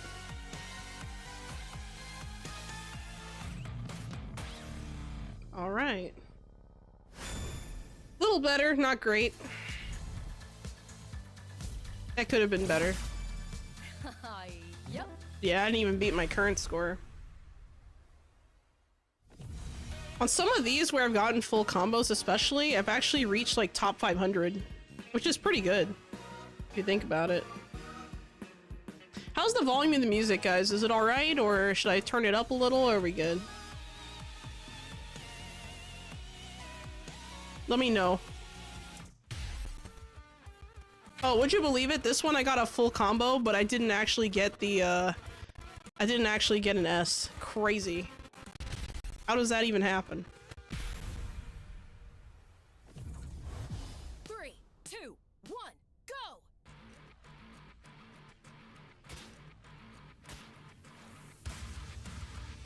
Oh man.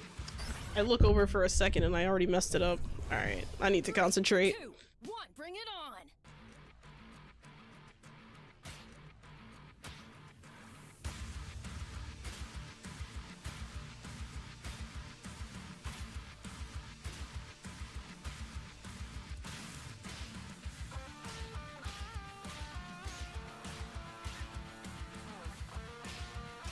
Impressive.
Nice. I think that's a full combo, actually. Let's see how we did. How'd we do? Did you see that? Nice. Cool. Top 500, I'll take it.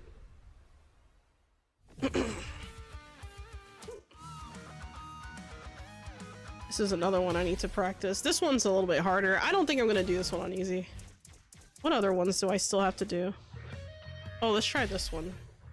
This is a hard one. I played this one on hard and I actually cleared it like last week, like barely. I was like, holy crap.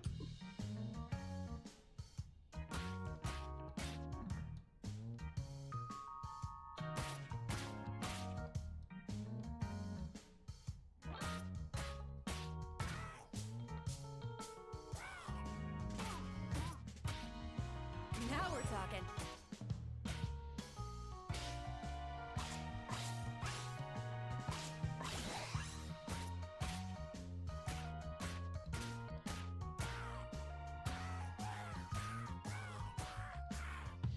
Right on.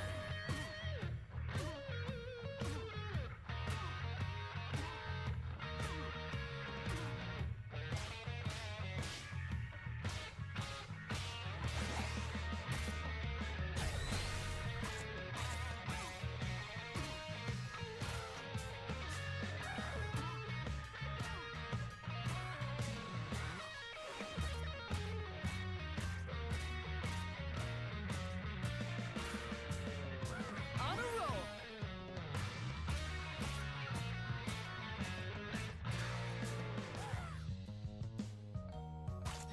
Oh, I was so close. Damn.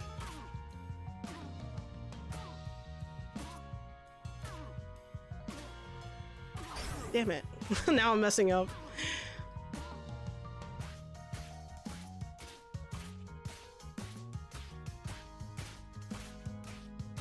I'm on fire.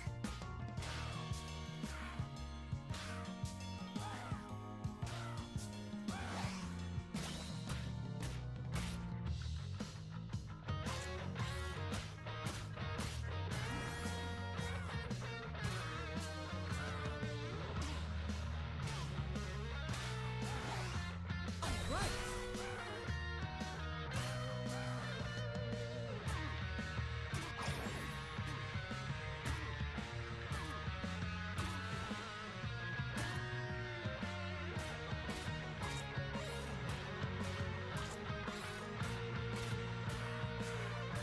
Right on. Yeah, I don't think I'm getting an S on this. That was a hot mess toward the end. And I kept messing up my combos. There's no way. I probably didn't even get an A. Well, I did. Eh, not good. I have to practice that one. Thank you for the hydrate, Kachikochu. And thank you for the lurk, DVSino. Thank you for the stretchy read your cursed. Alright. Thank you for the headpat, epic as ever! And thank you again also for the headpat, and that is when the bad shooter, fast runner, thank you. Alright, let's try and clear this again, but this time I'm actually gonna crank up the... I actually scored worse on medium, and then I barely cleared on hard. Like, it was really hard. So let's try amping up the pressure, okay? I need to get something better than a C. That was terrible, so let's see how we do.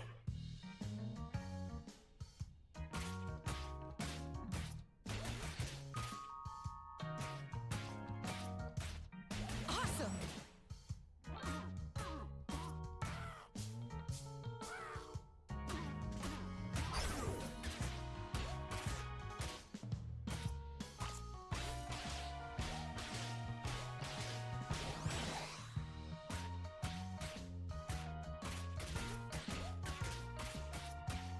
Now we're talking. Oh, I was close.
Perfect. Not bad. That wasn't bad. I had a couple of little derailments, but it was okay. Okay, we went from a C to an A. Not bad. I'll take it. Not good on the leaderboard, but progress. Progress. We can try again on hard and see if I can get better than a C. I doubt it. I'll try it though. I like this track a lot. 3, 2, 1, let's go. Actually, hold on. Thank you for the head pads, Elfie and Angel. I'll do those. I'll make sure to get those. Thank you, thank you. Very kind of you. And there's another head pat. There's the second head pat. Thank you, thank you. All right, continuing.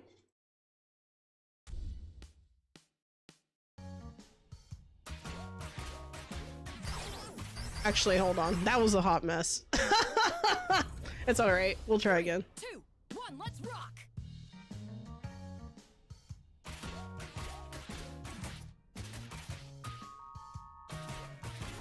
Now we're talking.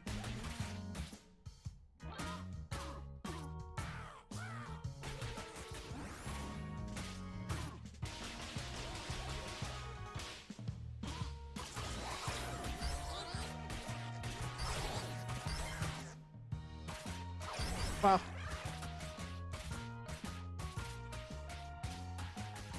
Right on.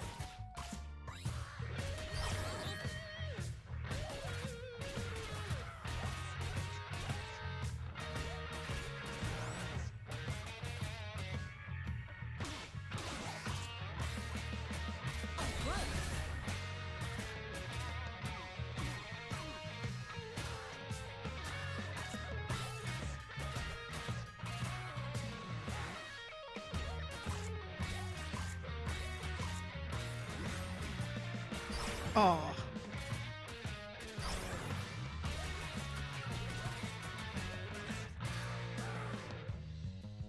I'm on fire.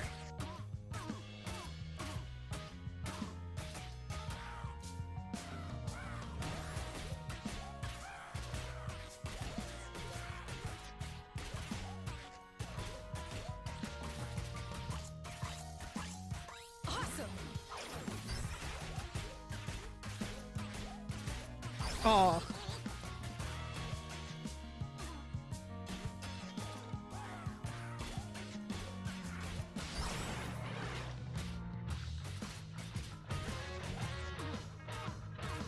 On a roll.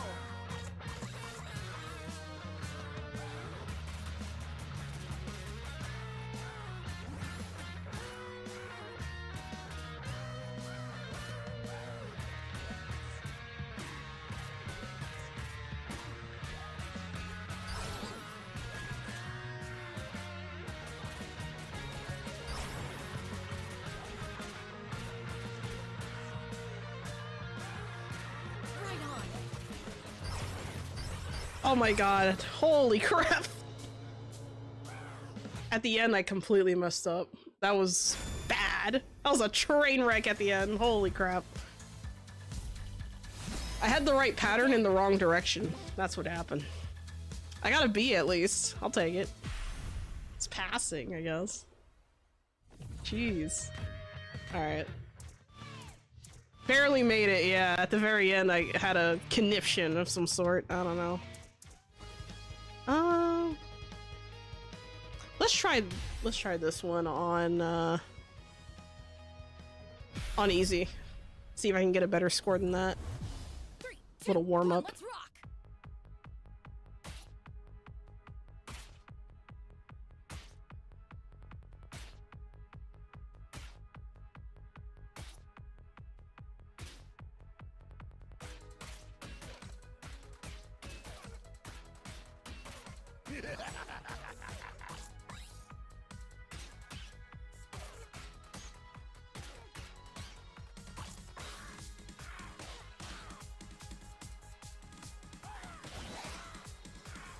I'm on fire.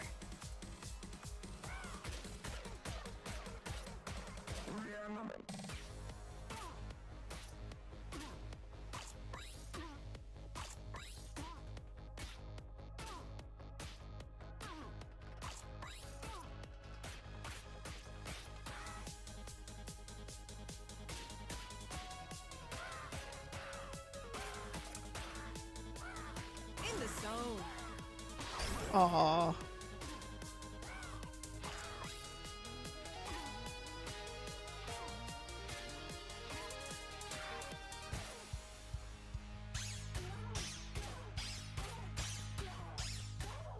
Now we're talking.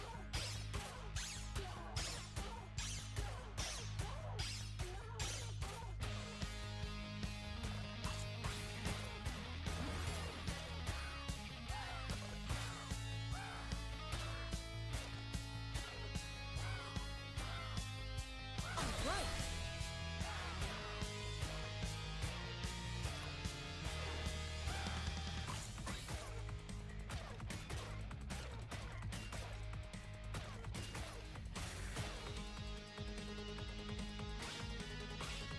In the zone.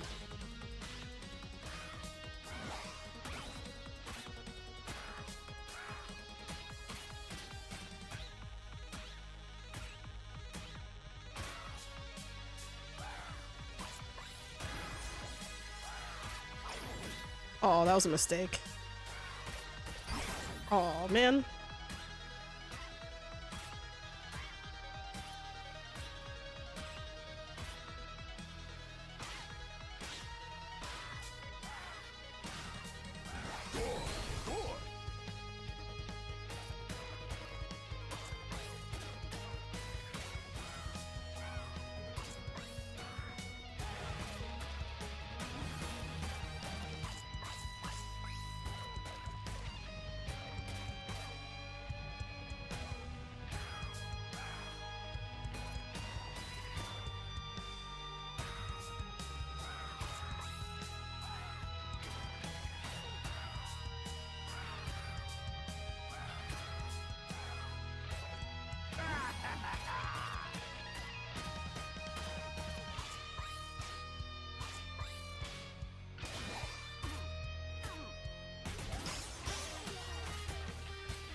On a roll.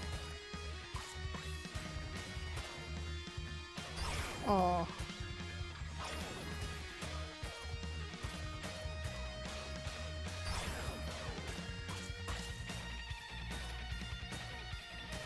I'm on fire.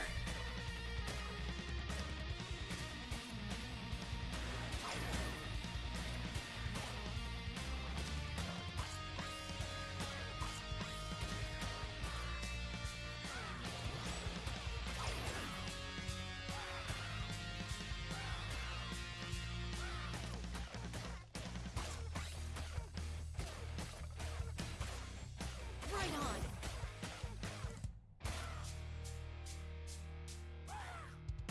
That was terrible. Oh my god.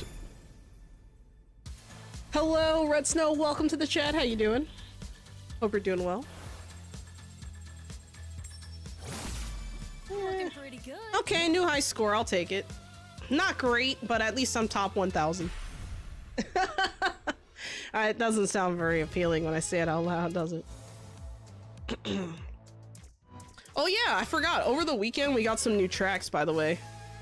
So this is one of the new ones we got, Resurrections.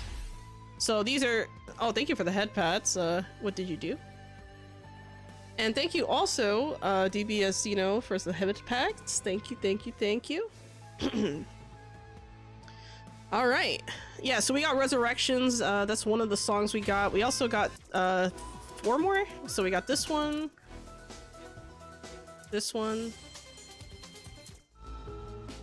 and this one.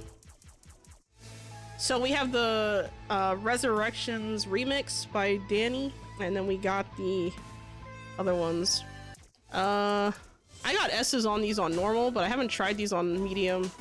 So let's try medium. I haven't scored at all for these. Actually, let's start with this one. Let's see how I do. Let's see if I even clear it. I haven't tried it. 3, 2, 1, go. Not sure what to expect.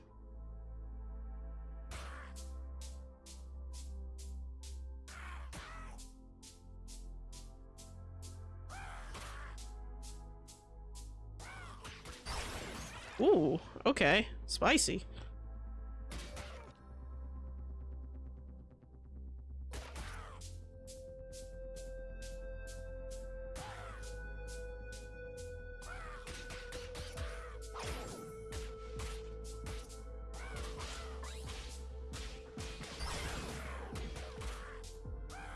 Wow.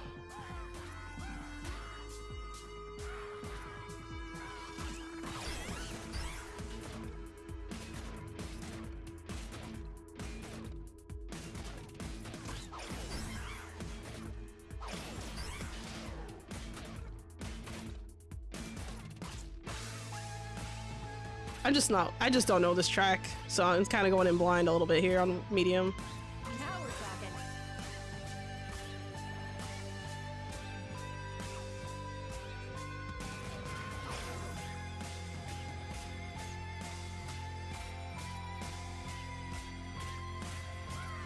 Awesome.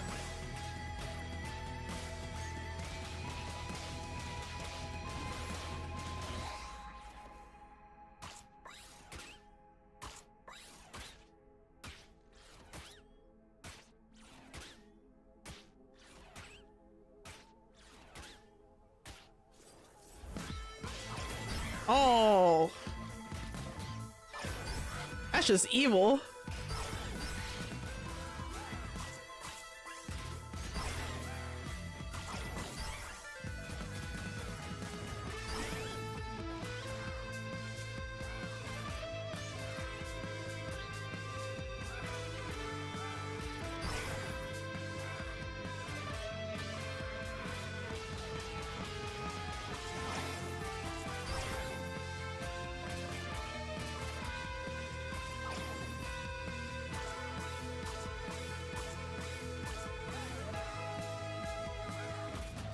On a roll.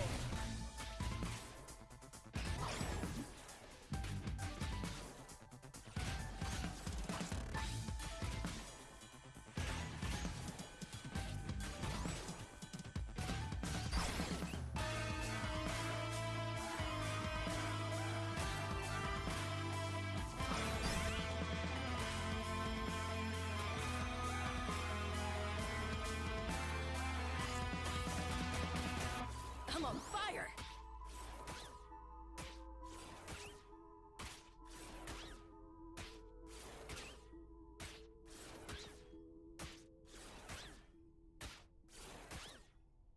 That was kind of hard, actually. I probably got a C if I had to guess. That was pretty bad. At least I hope so. Yeah, there it is. Yep. Just warming up. 1 diamond, yay. I barely survived.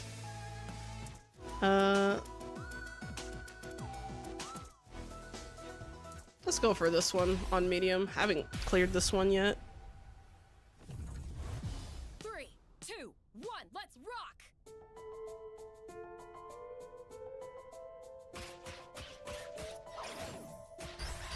Wow.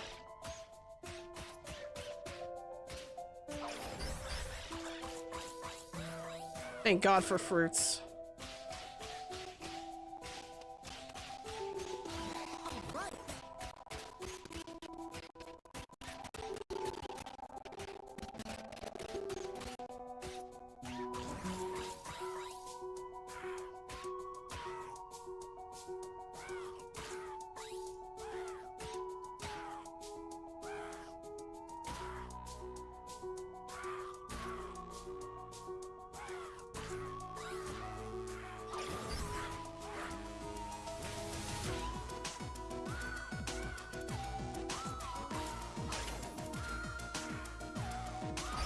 Oh my God.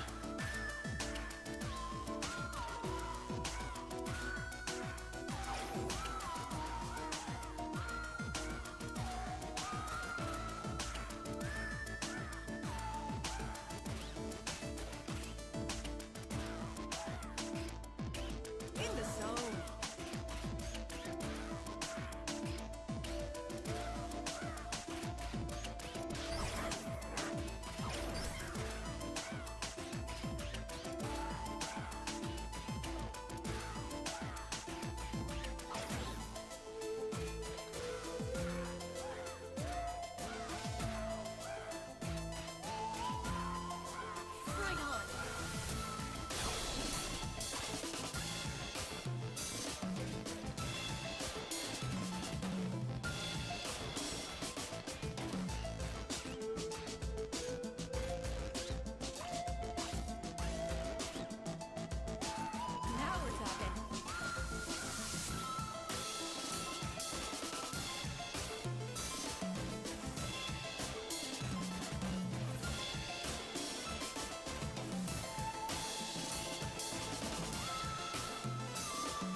Ooh.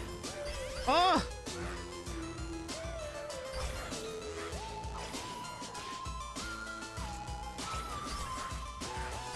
Oh man, those harpies are hard to catch on the sides. That's really... Ooh, that's a... that's something. Woo! I'm gonna have to try that one again. The harpies on the sides are really hard to catch. Like, when you're holding long beats like that and then having harpies jump on the side, that's really hard.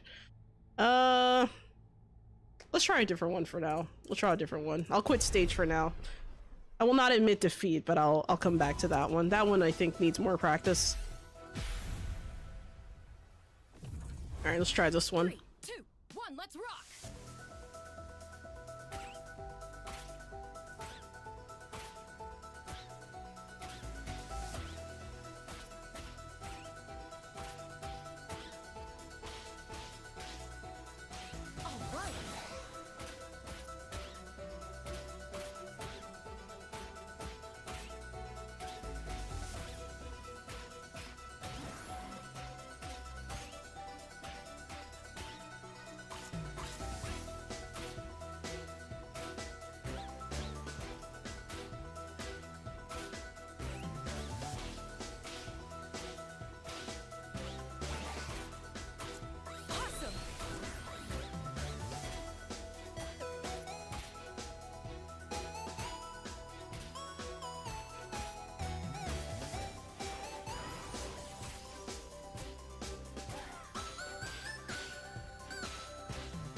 Damn.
Oh my god.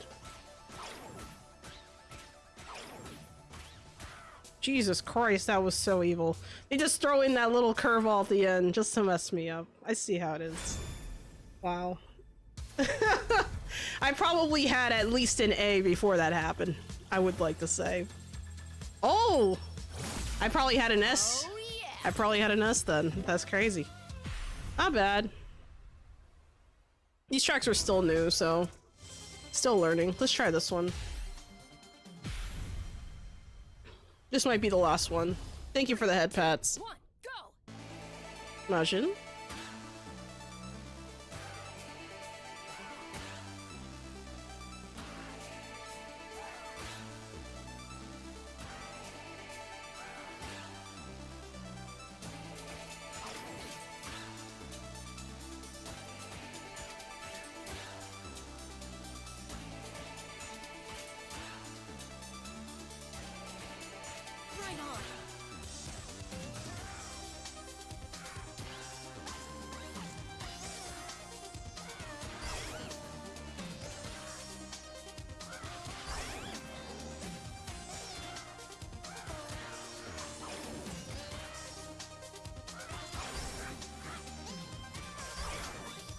Wow.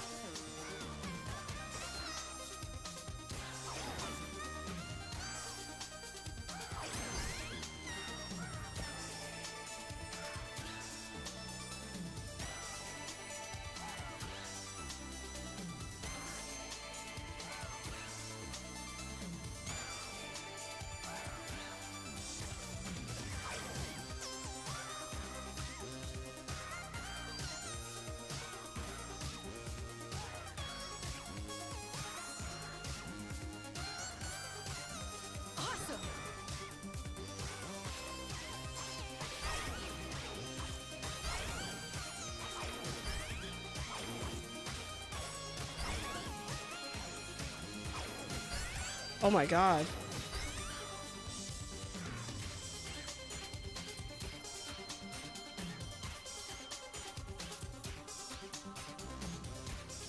I'm on fire.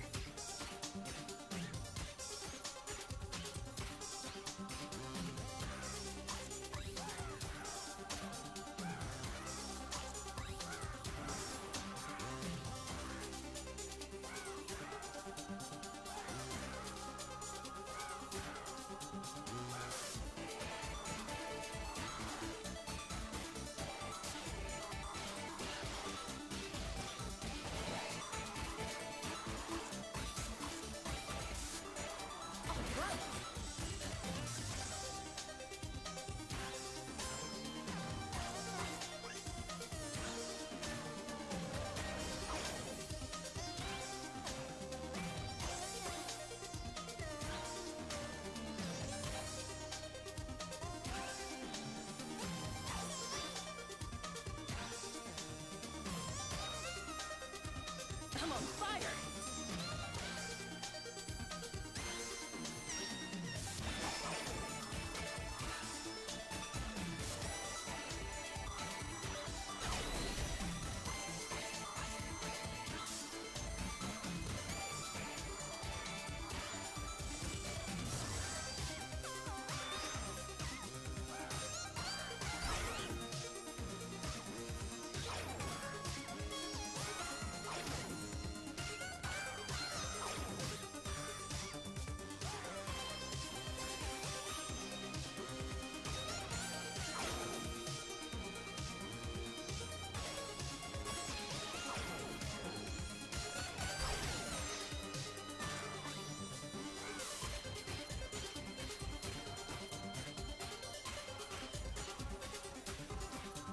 In the zone.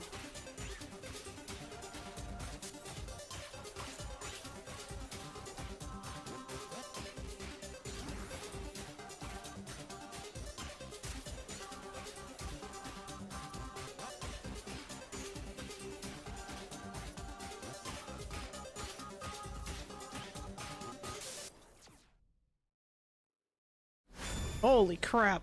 I couldn't even breathe while that was happening. Thank you for the head pat, Kachikochi. That was very nice of you. Sorry. Oh my god. I'm game for I got a B! Yeah, let's go! B first try. That was not easy. Hello, the meme overlord 896. Welcome to the chat. How you doing? Welcome, welcome. We actually just ended up finishing this stream. That was the last one for today. Thank you for the head pat. What did you do? Appreciate it. Yeah, whew, that was something. Yeah, unfortunately, that was my last track. You came in at a good time though, because it's the last track. You know, we finished off with a B, but you know what? B is for bang. So there you go. Finished off with a bang.